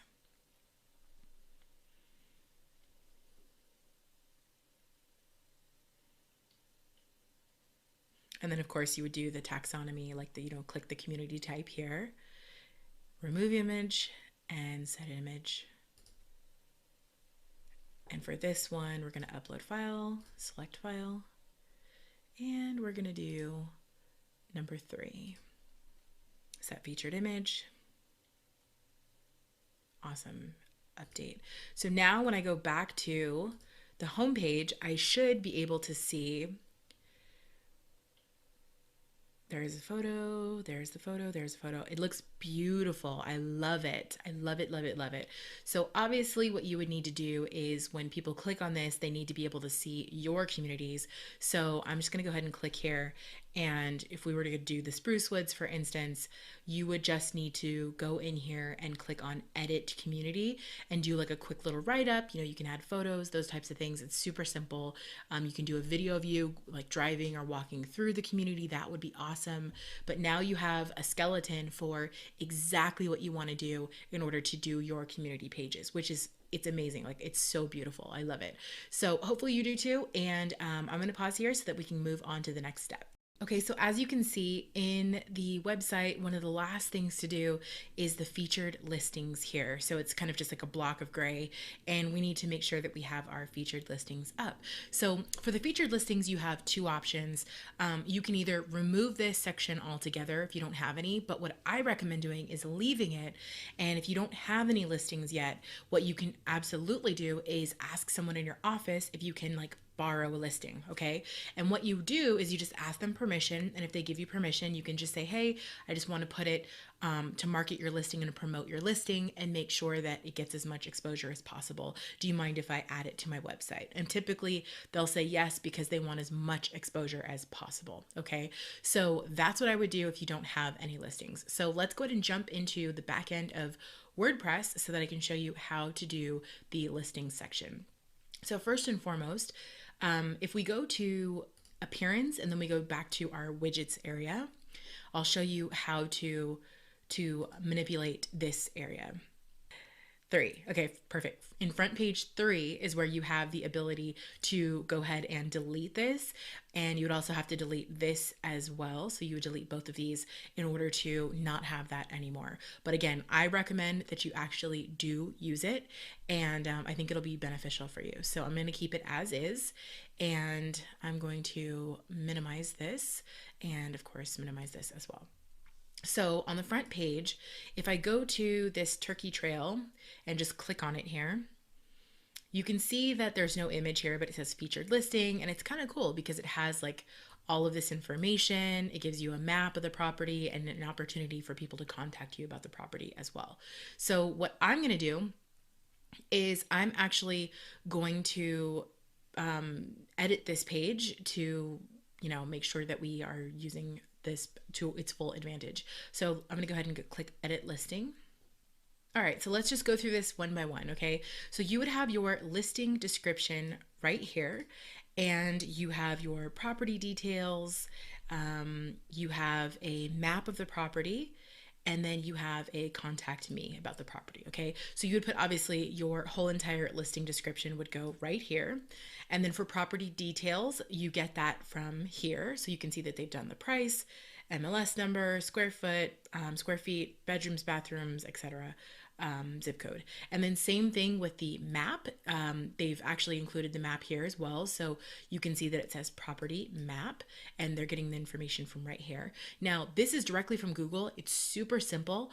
All you do is you go to Google And then you would type in any address that you want up here. I just did like a dummy address. And then if you click share, Google actually gives you the opportunity to embed a map. So all you would do is just copy this HTML code. It's very simple. And then when you go back to the page, you would just paste it right here. Okay. And then same thing, you could even do a YouTube video, and the YouTube video operates the same exact way. There's an opportunity for you to just share the video and then embed it, and then you would paste it right here. And if I click send to text editor, you can see it says property video. Okay. So I want to make sure that this goes to property map. Okay, perfect. We're good to go. Now, we opted not to use the Gravity forms. We decided to use WP forms because Gravity forms is actually a paid option, but WP forms is actually a free option, and I really like WP forms. So I'm going to remove that form ID, and we'll actually just create a little form of our own. Okay, so again, super simple. Let me show you how to do that real fast. So on the left-hand side, you should see now WP Forms because we added that as a widget, a plugin in the very, very beginning of this tutorial. So I just clicked on Add New, and then let's just give it a name. I'm just going to do Contact Form and create a simple contact form. Okay, so we're just going to edit the contact form really quickly. So where it says name, I just clicked on like the name part right here. And we're going to go to simple so that it's like the full name. And we're going to make it required. And then I'm going to go to advanced options. And see how it's a little bit short right here? I'm going to make this so it's large. So it goes all the way to the edge. Same thing with email. I am going to click on advanced options. I'm going to do large. And then I am going to go to fields, and I'm going to click add field, and I'm going to do number. So we've added a phone number here. So I'm just going to drag this up, and I'm going to title this phone. I'm going to make it required. Actually, I'm going to put mobile phone. Advanced options, I'm going to make it large so it goes all the way to the edge. And then comment or message, I'm going to make this so it's required as well. And then we're going to do large so it goes all the way to, it makes it just a little bit bigger here. So we're good to go here. All right, so let's just make sure we're saving along the way. Now for settings, you can go to, manipulate the name of the form and the description of the form and everything. For the submit button, submit is fine. And we're good to go here. So notifications. Now it's going to automatically go to the admin email, which should be the only email that's on file. But if you wanted to tag someone else, you absolutely could. So you would just do, hello@honeybarmedia.com. And to add a separate address. And if you click on the mouse here, it says you can do multiple notifications as long as you separate the email addresses with a comma. All right. So if you have like an assistant or something else, you can, or a team, you absolutely can like do commas for all of your team members so that you make sure everyone gets it. Now it says the subject line is going to say new entry contact form. If you want to change that, you absolutely can. Sometimes what I like to do is I like to say new website contact request, something like that. So it's a little bit more descriptive, especially if you're sending it out to your team members. And then you don't need to change anything right here. I'm going to go ahead and click save. And confirmation. So this is what happens when they submit the form, and you can do this really simply. You can redirect them somewhere else, or you can show a different page. But what I like to do is just keep it on message and just say, thanks for contacting us. We'll be in touch with you very shortly. And that's it. Okay. So the last step is to click embed, and we have a little code here. So I'm going to copy, then we're going to go back over, and we're just going to click paste. So if someone wants to contact us, that's how they're going to do it. Okay. Now, you don't really need to worry about anything else too much here. I am going to do remove featured image, and we're going to go ahead and set a featured image. Now, what I did was I went to Canva, and that same little, graphic file that I had before. I just added a couple new pages. And again, these are just stock photos. So I downloaded page 4, page 5, and then page 6 so that way I could make this tutorial a little bit faster. So I'm going to go to set featured image. And then I'm going to go to upload files because I just need to upload them. So I'm going to go to downloads, and then here they are. I'm going to drag them on in. Okay, so now that they're uploaded, I'm going to go ahead and click on, let's just say this one, picture of the couch here. And it's always a good idea to title it with the name of the property is. So like 1, 2, 3, 4 Turkey Trail, or whatever they titled it. Turkey Trails. Okay, so I'm going to do the title here, and then I'm going to do it once again in the alt text. Okay, not a big deal if you don't do that, but it's always good practice. Okay, so let's preview it. Awesome. So we have this nice big photo here. And then we have like the title that goes here, the description, property details. I'm going to delete these additional features, by the way, but we have the property map. And then of course, if we wanted the video, we could do the video right below that. And if someone wants to contact you, they can just enter their contact details right there. So that looks pretty slick. Let me show you how to delete the additional features because I don't want you to have to keep up with all of this stuff. Like I want to make this as simple for you as possible. So let's go ahead and delete these on the right-hand side, just like that. And let's update and then go to preview changes. Okay, perfect. And so all of that is gone now. So that looks pretty good. It's super simple. So the other thing is that when I go to the home page now, I should be able to see that one of them has been filled in. So here we go. Here's one of them filled in right here. So I'm just going to do the same thing for Denton and West Park Drive. And that's pretty much it. So let's go ahead and do that real quick. So I'm going to go to listings. And we're going to just edit this one real quick. And what I'll do is I'll just do the photos. So it'll be a little bit quicker. So I'm going to remove these guys. And actually, I want to make sure that we also do the WP form. So, okay. And then remove featured image, set featured image. And then let's do this. Update. And then finally, I'm going to go to listings. And then we're going to do the last one, which is here. And then remove these little guys. Replace the contact form.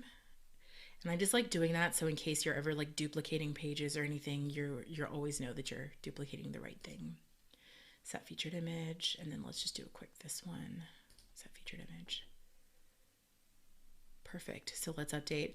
Now I'm going to go back to the home page. And there you go. So that looks pretty slick. A very last step that I'm going to do here is where it says featured listings. I don't really like that language that much. I want to make it a little bit more fun.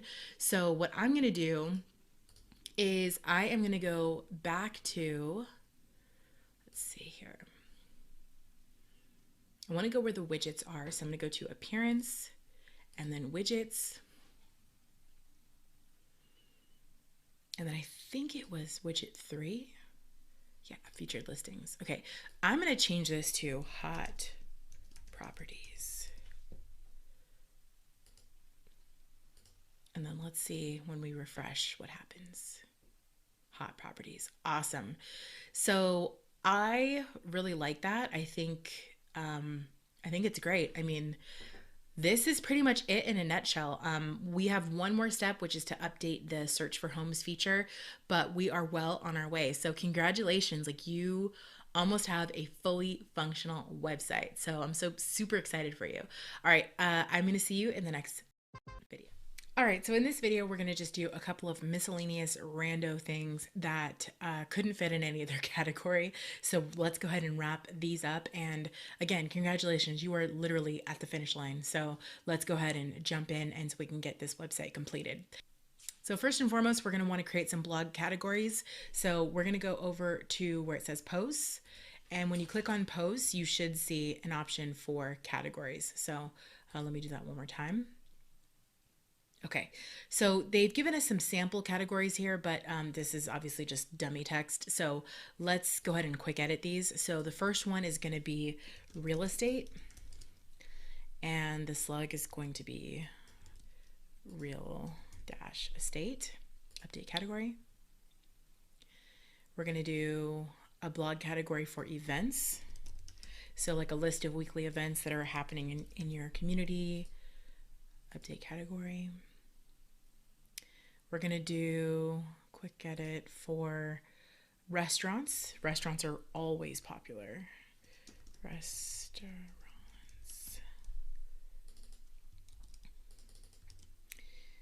And then we're going to do one for outdoors.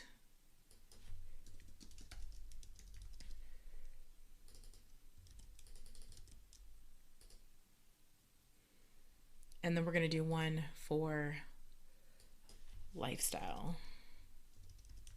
And lifestyle will just be things like yoga, you know, just kind of just the whole vibe of your entire community. And then let's do one for shopping.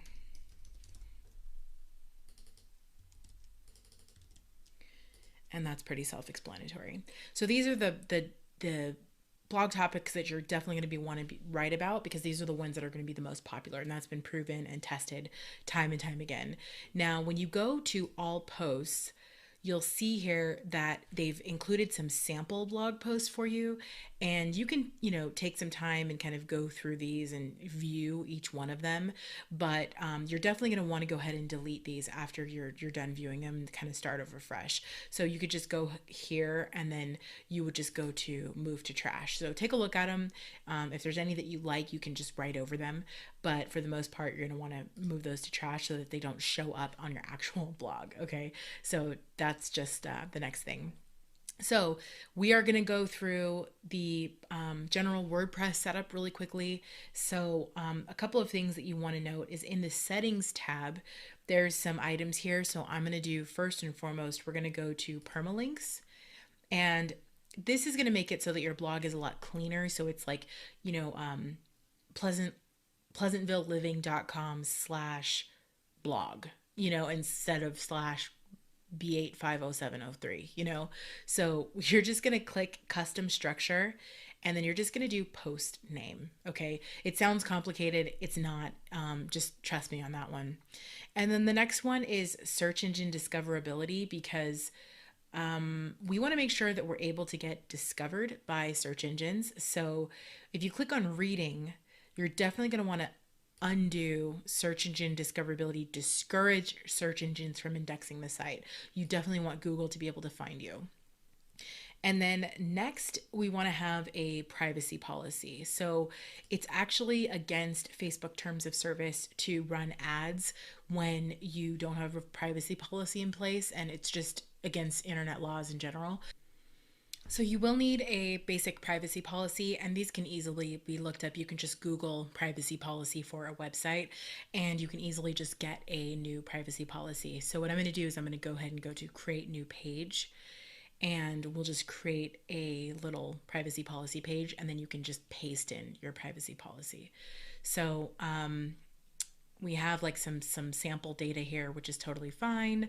And then I'm just going to go ahead and publish this. So let's say I had, you know, like Googled it or hired a lawyer and then had a privacy policy drafted up. And then I would just go ahead and paste it all in here and then click publish. So that's that. So once we publish this page, we'll just go right back to the privacy policy, which was right in settings. So we're going to go back to privacy. And now we have this page that's chosen for the privacy policies. That's perfect.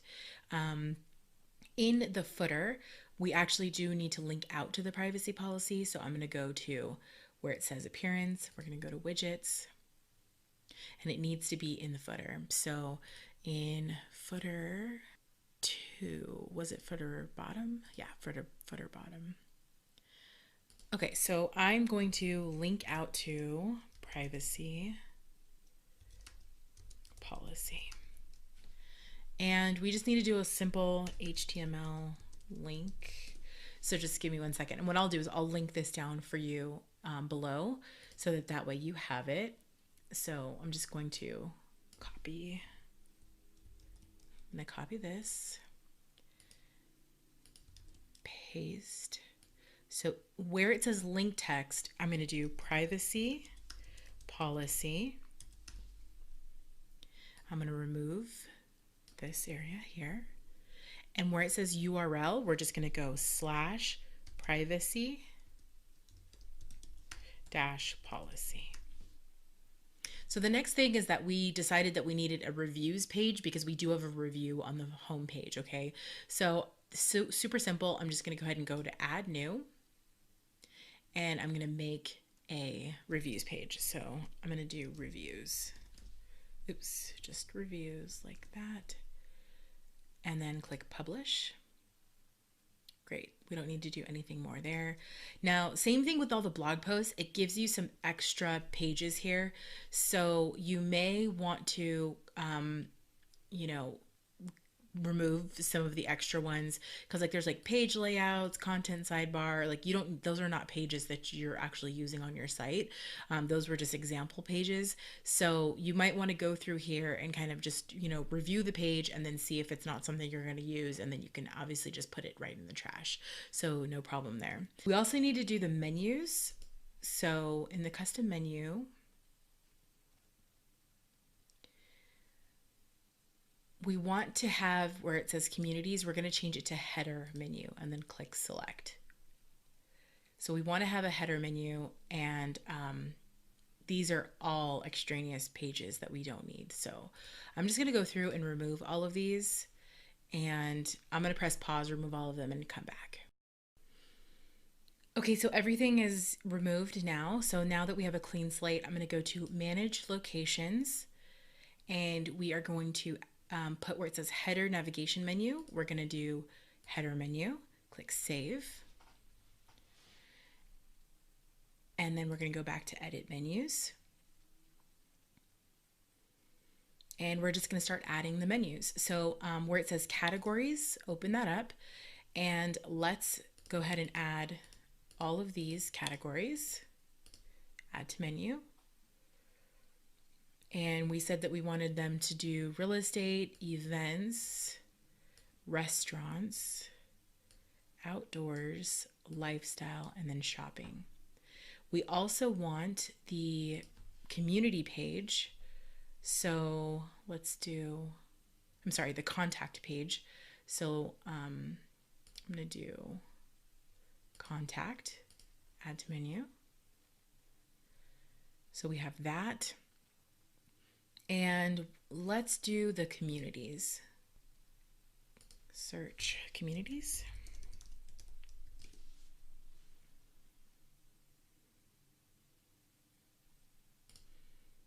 Okay, so it looks like, okay, all communities, that's what we want. So add to menu. So I'm going to put this under real estate. So let's do communities just like that. And that'll be underneath real estate. And then under contact, maybe we put, let's actually make this, put the reviews underneath here. So let's do pages, view all, reviews, add to menu. And of course you can put this wherever you want, but just to make it clean, I'm going to, and short and tight, I'm going to put it under contact. So let's go to save menu.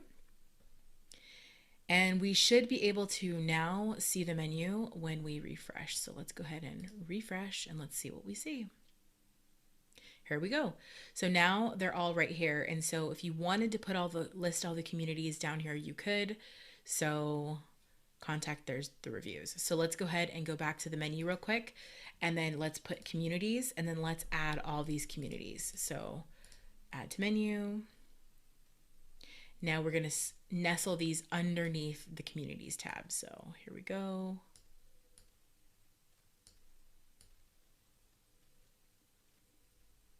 just like that. We'll go ahead and go to Save Menu. And let's refresh one more time, and we should be able to see them nestled under. So if I mouse over Real Estate Communities, and here we go. So you'll be able to list out all of your communities if you'd like to. The next thing that I wanted to point out was in the appearance, we had an e-news widget that we need to just do a little bit of copy on. So in the footer too, I'm just going to scroll down a little bit and you'll see WP Forms.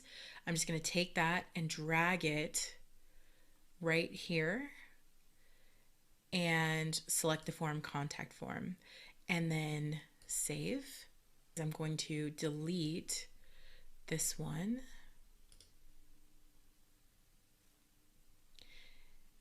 And then let's see what it looks like now.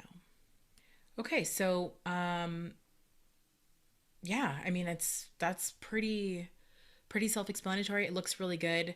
So yeah, I mean, you have a fully functional website. So congratulations, like this is huge. So we just have a couple more steps and then you are going to be off and on your way, my friend. Okay, so the next thing that we're going to do is we are actually going to create a backup of the site because we've done a lot of work, and WP Engine's really good about backing up once a day. But if you've done all of this in one day, you're definitely going to want to make sure that it's all backed up. So what we're going to do is when you go to sites, and then you'll just go ahead and click the site that you did. And so in my case, I did Honeybar Demo. So I'm going to go ahead and do that one. So we're here, and then on the left-hand side, you'll see where it says backup points. So what you'll do is it's really, really simple. Again, it'll do this for you every single day, which is why I love WP Engine so much. But, and you can see here where it's already done a daily checkpoint for me about 9 hours ago. So if you ever need to back up your site right away, you can always click on Backup Now. And then you'll actually just enter your email address right here where it'll send the notification to, and then you can just put a quick backup description. Like I'll put something like before updating or before installing a plugin or whatever the description is, so that you can always remember why you backed up randomly during that one time. Okay, so go ahead and fill this out and then go to create production backup, and then once you've backed up the site, it's time to go live. So let's go ahead and push it live. So the first thing that we're going to do is I want to show you something real quick. So if I go to overview, actually, let's go to domains. So when I go to domains, you can see that the only thing that we have here is honeybardemo.wpengine.com. So if I go there, that's where we've been able to access our site. So if I just copy this and I enter that into a new window for Chrome here, you can see that this is where we've actually been accessing the site, but this is not my domain, right? So I want my domain to be like houstonliving.com or discoverpleasantville.com or whatever that is, right? The .com. So we're going to go ahead and do that right now. So in my case, I just picked something random and I just picked honeybarsites.com. Okay. Now, the next step is that you are going to go into the back end of WordPress, and when you are on the sidebar here, you'll see something called settings. And then when you're on the general, you are going to need to update this. So right now it should be your wpengine.com address. What I'm going to do is I'm going to change this to my actual domain. So the one that I've purchased on Hover. Okay. So then once you update both of these, and please double check that you've entered it exactly. If you do one letter off or anything like that, you're gonna have to reach out to WP Engine support to have them reset everything for you, to get the correct, get this back up and running again. So please make sure that you double check that you have this exactly as it's supposed to be, including like the HTTP and all that stuff too. Okay, so you're gonna scroll down, and then you're going to click Save Changes. Now, once you save the changes, you're going to be immediately logged out of WordPress. Okay, so don't be alarmed. If you ever forget your password or anything like that, you can always click the lost password link if you don't know what it is, or you can reach out to WP Engine support and they can help you to recover everything for you. But you'll be logged out, and so once you're logged out, like I said, don't worry, we're going to move on to the next step. So what we're going to do is the first thing I want you to do is I want you to go to a website called Cloudflare. Okay, I'll link all the information below, but it's Cloudflare. And you're going to go ahead and go to sign up, and you're going to sign up for a free account. Okay, so you don't need to do anything, just follow the prompts and it'll ask you to sign up for a free account. It'll give you some paid options, but you do not need to do the paid options, just do the free one. Okay, and then once you have that all set up, then it'll look something like this. So you'll go ahead and log in and do everything that you need to do there. And when you do, you will see something like this on the back end. So if you don't know where I am right now, you can always click up here, and they'll pull down a drop down menu of all the domains that you are working with, but you should probably only have one here. And so what you need to do is from here, you'll see a lot of options, and you don't really need to mess with a lot of these options, but you do need to go to where it says DNS. Okay, so we're going to be working with the DNS. Let me show you how to set all of this up. Okay, so Hover actually puts this one in automatically. So when you come in, it may be blank, but you might have this MX record here. And I think you might have this one right here too, because Hover does these two automatically. But for this one, and then for this one, you probably won't have these. So let me show you how to set these up, okay? So the first thing we need to do is we need to create a CNAME, all right? So it sounds complicated. I promise you it's not. So what you're going to do is see where it says CNAME. I have honeybarsites.com because that's the .com that I chose. And it says it's an alias of honeybardemo.wpengine.com. Now, where did I get that?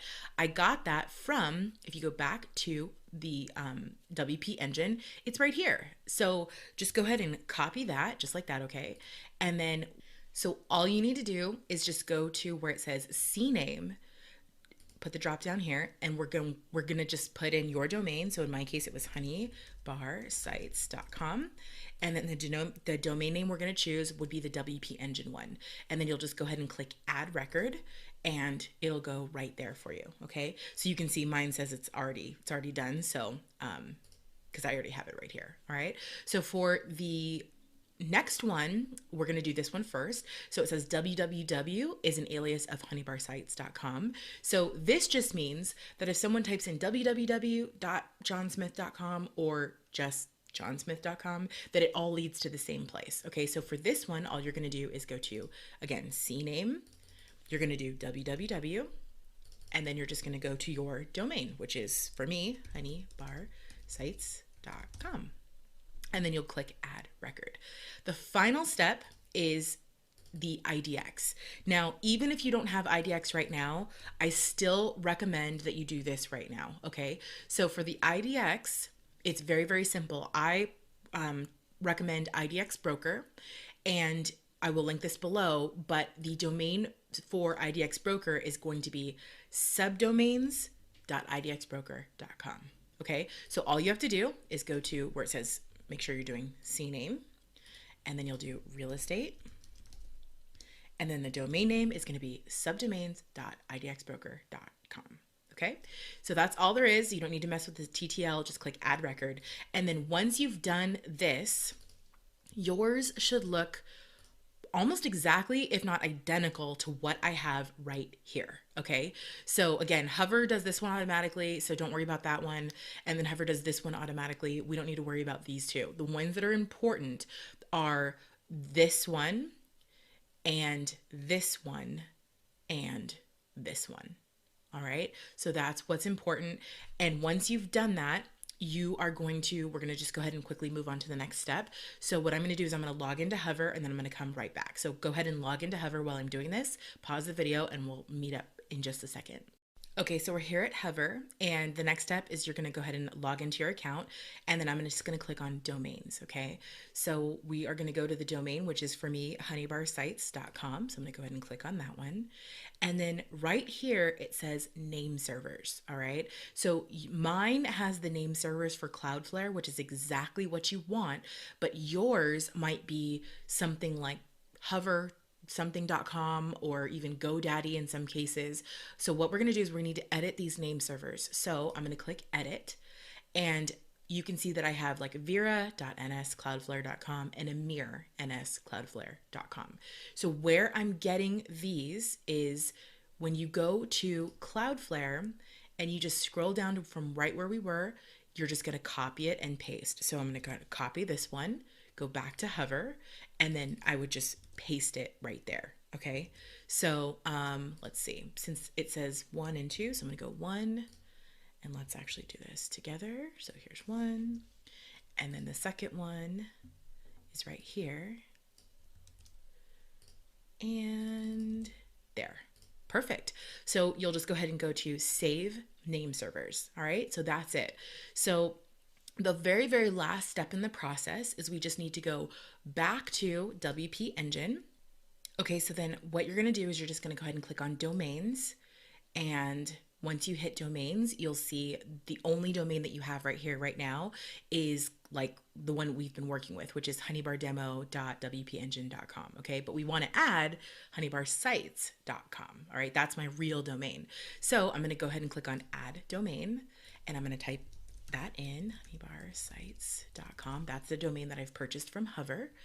And I'm going to click next, return to domains. And we're going to add one more. So sometimes it grays out like this. If that ever happens, just quickly press the refresh button, and then we're good to go. I'm going to add one more domain, which is the www version. So www.honeybarsites.com. Click next. So again, this way, if someone types www versus just honeybarsites.com, it all leads to the same place. Okay. So again, I'm getting this kind of gray thing here. So let me just refresh so I can have more options. Perfect. Okay, so at this point, you should have the one that we've been working with this whole entire time, which is the wpengine.com. And then we also have your domain that you purchased from Hover, and then the www version of the domain that you purchased from Hover. Okay, so this is what we should be having, all three. Now, the very, very last step in this entire process of going live is this. So we just need to direct this to Honeybar Sites. Everything needs to go to honeybarsites.com. Okay. So what I'm going to do is I am going to set honeybarsites.com as primary. That's the first step. Now I'm going to add a redirect. So when I click add redirect, I want this to go to honeybarsites.com. So I'm going to click save changes. And then same thing for the www. I'm going to add a redirect.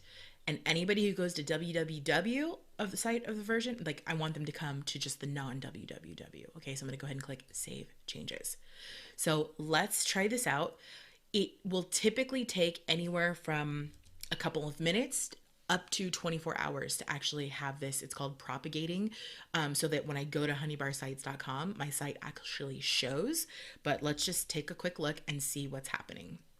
So I'm gonna open up a new tab. And I'm just going to go to honeybarsites.com, and then let's see what's happening.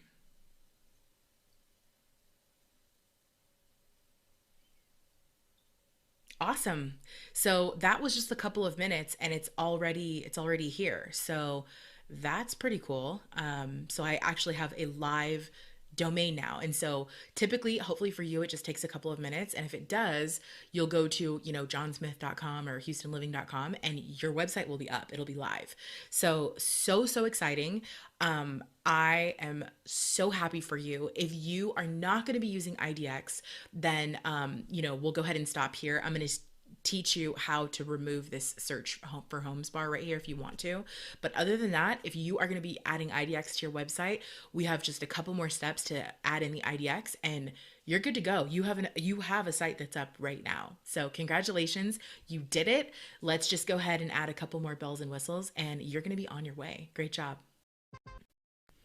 Okay, so the first step in the entire IDX process is to actually apply for IDX. So IDX Broker is the provider that allows you to search for websites on your home, but it goes through your MLS. So your MLS and IDX Broker have to be, they have to talk first. Okay, so the good news is that Broker is used to working with a lot of different MLSs, and so they're usually pretty quick. And most of the time, the hang up is not with IDX Broker; it's usually with your MLS. So please make sure that if this is taking more than like a couple hours, that your broker is not holding up the process by signing off on things, and that your real estate board is not holding up the process by signing off on things. Because again, my experience after setting up hundreds of websites is that basically it's always going to be your broker or your board. It's not IDX broker. So what you're going to do is I'm going to include a link for you so that you can actually sign up with an IDX broker account. And it's going to be the link for the person who created your theme, because they're the most the person who's going to be able to help you the most, because they created the theme. So it only makes sense that you kind of go through their link and save $100 in the process. And yeah, everyone wins. All right. So basically, you have two options here. So you have IDX Broker Lite and IDX Broker Platinum. So there's a lot of comparison here that you can see between the two. It just, honestly, it doesn't really mean much when they compare it out like this. I will tell you from experience, the difference between the two is that this one, yes, it's $20 cheaper than the platinum, but the difference between the platinum and the broker that you're going to care about is that the platinum account actually includes very highly targeted polygon search, which means that you can actually do collections of homes on a street or a particular neighborhood or gated community. And that's a pretty powerful feature. The other big benefit is that this one includes Facebook login.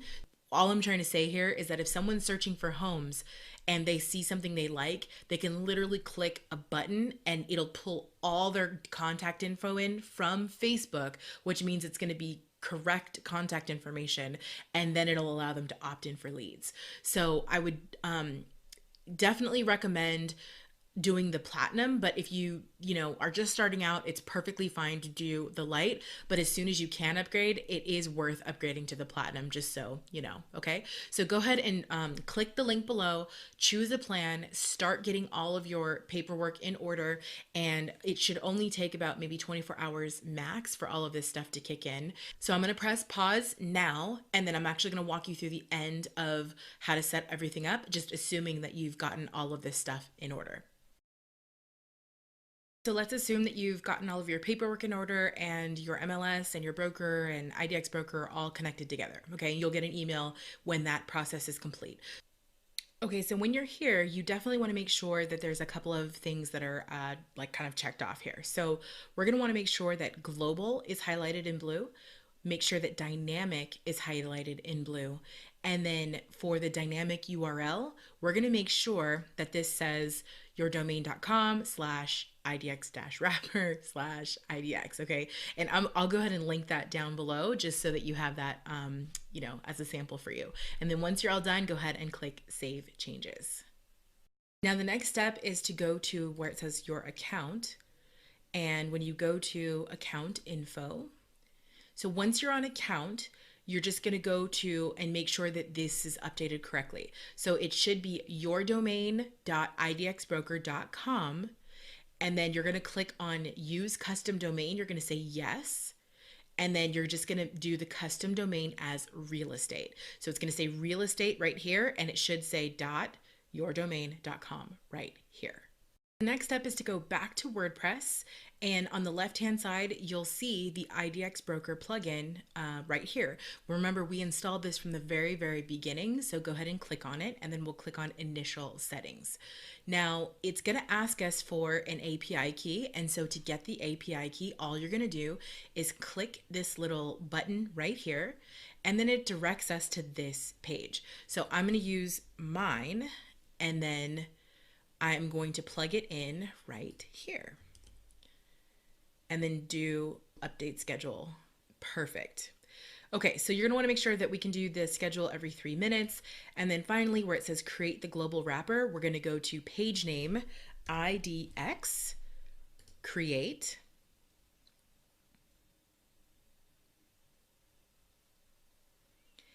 And so now we should have a page that's called IDX. So let's just go ahead and go over to all pages.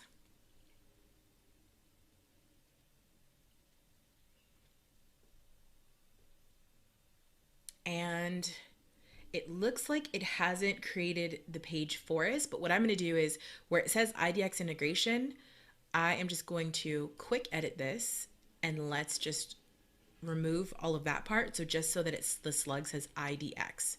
And then I'm going to remove this part so that the page name and the slug is both IDX. So let's go ahead and update. And then I'm going to edit this page. And we're just going to remove all of the stuff here. So just going to go, let's go to text, select all, and delete. Let's go ahead and update this. Perfect. Okay, so right now I have it where it says like search for homes right here, but it's like one big bar, and I don't want it to look like this. I wanted it to look like this, right? Where it has like the little boxes, and then you can go ahead and search for homes based on these filtered criteria. Okay, so that's how you are going to get the search bar here with using your IDX. Okay, so if you do not want IDX, that's okay. And what you can do is just on the back end of WordPress, we're going to go to appearance. We're going to go to widgets, appearance widgets, and wait for the page to load real quick. But you can actually just go ahead and remove it altogether if you want to, and that's fine.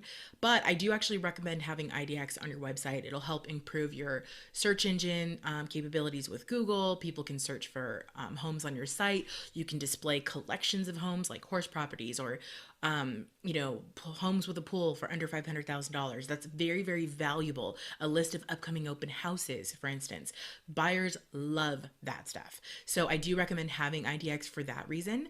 But you see where it says search bar right here? You can actually just throw this in the trash. So if I just go to delete, when I do that, when I go back to my site right now and then I refresh, you'll see that it will be gone, and that's perfectly fine. If you don't want IDX, no problem. That's how you can get rid of it.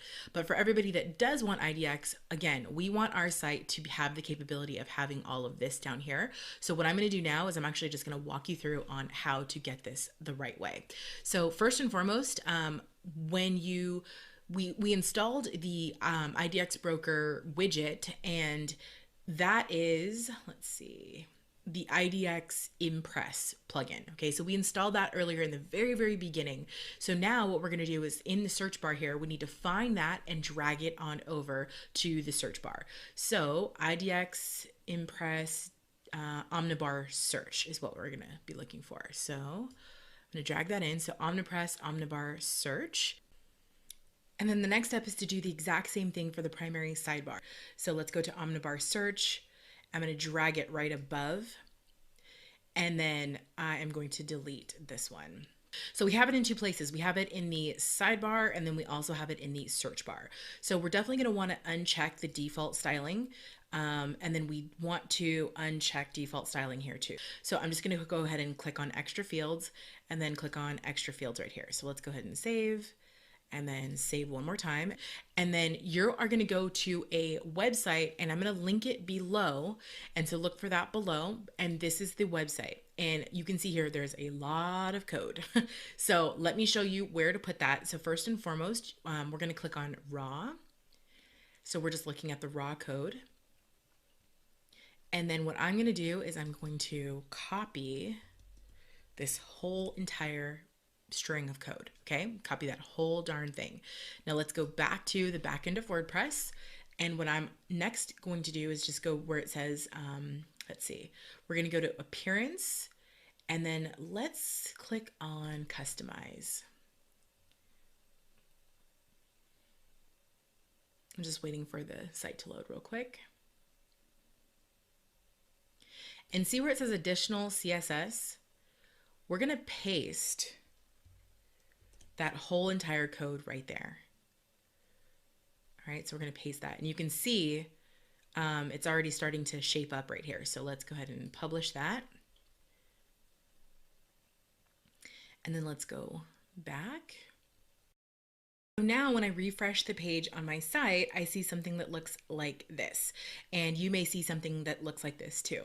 So what I recommend is you open up an incognito window in Chrome, and that's super simple. You just when you right click on the Chrome little kind of beach ball thing, you can open up a new incognito window. So when I open up a new incognito window, this is what it looks like. It's so nice. Okay, so it's perfect, exactly what I want. Someone can enter a city, a zip code, an address, a listing, anything that they want right here. And then when they click search, it's going to open up right here, just like that. Okay, so you can see some property addresses here, and then we can click, etc. And if you notice, it's also in the sidebar. So it's awesome. So it's going to be working in the sidebar, and it's also going to be working here as well. So we are almost on our way. We just have one more step to complete this process. So now we just need to alter the way that the homes are being displayed so it looks a little bit cleaner and fits in with our site branded perfectly. So what I'm going to do is I'm going to link below the showcase code. Okay, I'm going to link that below, and then once you click, you're going to end up on this page. All right, so once you do, we're going to go ahead and click raw, and same exact thing that we did before. We're just going to copy all of it, and then I'm going to go back to WordPress. Let's see here, back to WordPress, and then we're going to go to appearance, customize,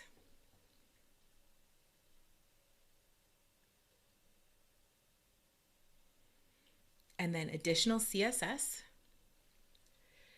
And then we're going to want to scroll all the way down so we don't overwrite anything that we've already done.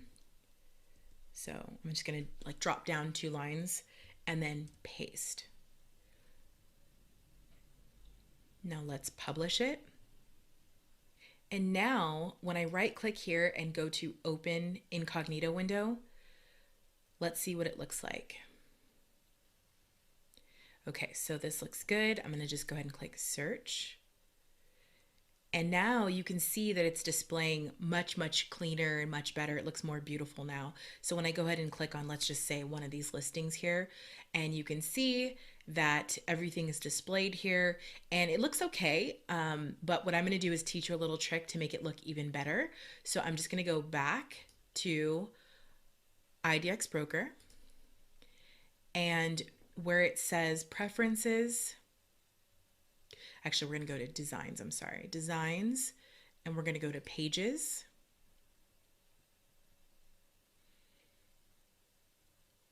And basically we're going to want to make sure that all of the mobile pages, mobile first pages are being shown first.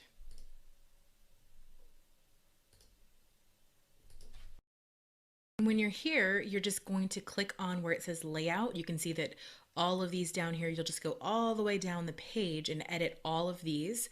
But let's see, when I click on edit, we want to make sure that it's showing up in the mobile first format. Okay, so they might do this, IDX Broker might do this for you out of the box, which is amazing because it's a great time saver. But if they don't and the pages look kind of funny, just make sure that whatever it is on mobile first. Okay, so there's like this one and then there's mobile first.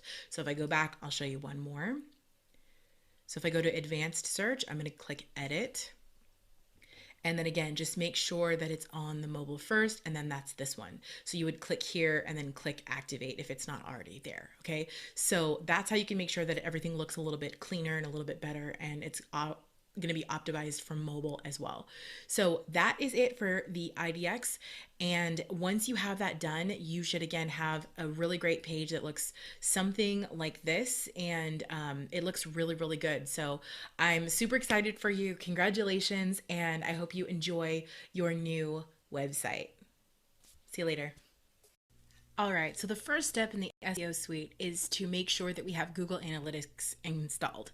So you can see here, Google Analytics is really awesome. It gives you all these like charts and graphs and, you know, where people are coming from and what time of the day they're visiting your website, and just all of this amazing, amazing data that Google gives you for free. So let's go ahead and get this set up so that it's installed on your site so that you actually have all of this data as well. So the first thing we're going to do is we need to actually set you up with a brand new one. So you're going to go to analytics.google.com. I'll link that below, and just go ahead and click on the link, and then you'll sign up for a Google Analytics account. Now, the first thing is we need to copy a little small piece of code, and we're going to paste that code into our website. So once you get your Google Analytics account set up, it takes about 2 minutes, with your email address and all of that. Once you have it all set up, then it's going to look something like this. A lot of this will be blank because it'll be brand new, of course. But we're going to go ahead and go to admin. And then we are going to go to where it says tracking info and then tracking code. And then we're just going to take this little piece of code, we're going to copy it, and then head over to our website. So here on the back end of the site, we're just going to go to where it says appearance, and we're going to go to customize, theme settings, header, footer, scripts. So then we're going to go where it says header, and we're just going to go ahead and paste and then publish. So now when we go back to Google Analytics, we'll be able to see all of the information that I just showed you here. Now, Google Analytics is so cool because it'll start tracking immediately, but it's always about a day behind. And so when you click on like audience, and it'll show you demographics, geo-targeted behavior. So again, where are they coming from? It shows you where your highest acquisition channels are from. So I happen to know mine are like Pinterest, Google, Facebook, etc. It'll tell you all of that. It'll give you behavior, so you can see where people are entering your site, where they're leaving your site, which are your most visited pages. So it actually gives you flow, so you can see how people are tracking through your site. The data that we have here is so powerful. So I encourage you to go ahead and get that set up. And then once you do, you'll be good to go. And then we'll move on to the next step in the SEO suite. So the next step is to submit the site to the Google Search Console. And all this means is that now you have a brand new website. Well, you just need to tell Google that you have a new site. So this is what we're doing in order for people to be able to find your website on Google. So let's go ahead and click Start Now. So you may come to a blank screen, something like this, or it may go through a series of prompts to ask you what your first domain is. Either way, what we're going to do is we're going to go to add a property. So you may end up on this page in a couple different ways, but we're all going to end up in the same place, okay? So we're going to add the property, and where I'm going to get this is just the top of the page. So I'm just going to do the URL of this page, which is honeybarsites.com. Perfect. I'm going to go ahead and click continue. It's going to verify. Now for me, the ownership auto verified, and this is because I actually did the Google Analytics prior to doing this. However, it may ask you to verify in some other way, and that's okay. What you need to do at that point is just check the box or click the link to verify using the Google Analytics. Okay, so once you verify using the Google Analytics, you'll be good to go, and then you'll go to property, and then you'll end up on this page, okay? So the first thing that we need to do in order to submit our site to Google is we need to go to where it says sitemaps. And when we get to sitemaps, I'm going to enter sitemap_index.xml. Now I'm going to go ahead and link this below so that you have the exact code to enter, okay? So this is the exact code. Perfect. So all this is doing is just making sure that when you make changes and you write blog posts and all of those things, that Google understands that you've updated your site. So every time you update your site, Google is going to go to your website, grab your new blog post, and then index that new blog post in Google. So every time you blog or every time you have an IDX listing and those types of things, it's going to make sure that you have everything you need, okay? So that people can find you.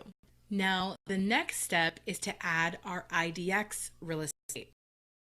That way that Google will actually index all of the IDX listings as well.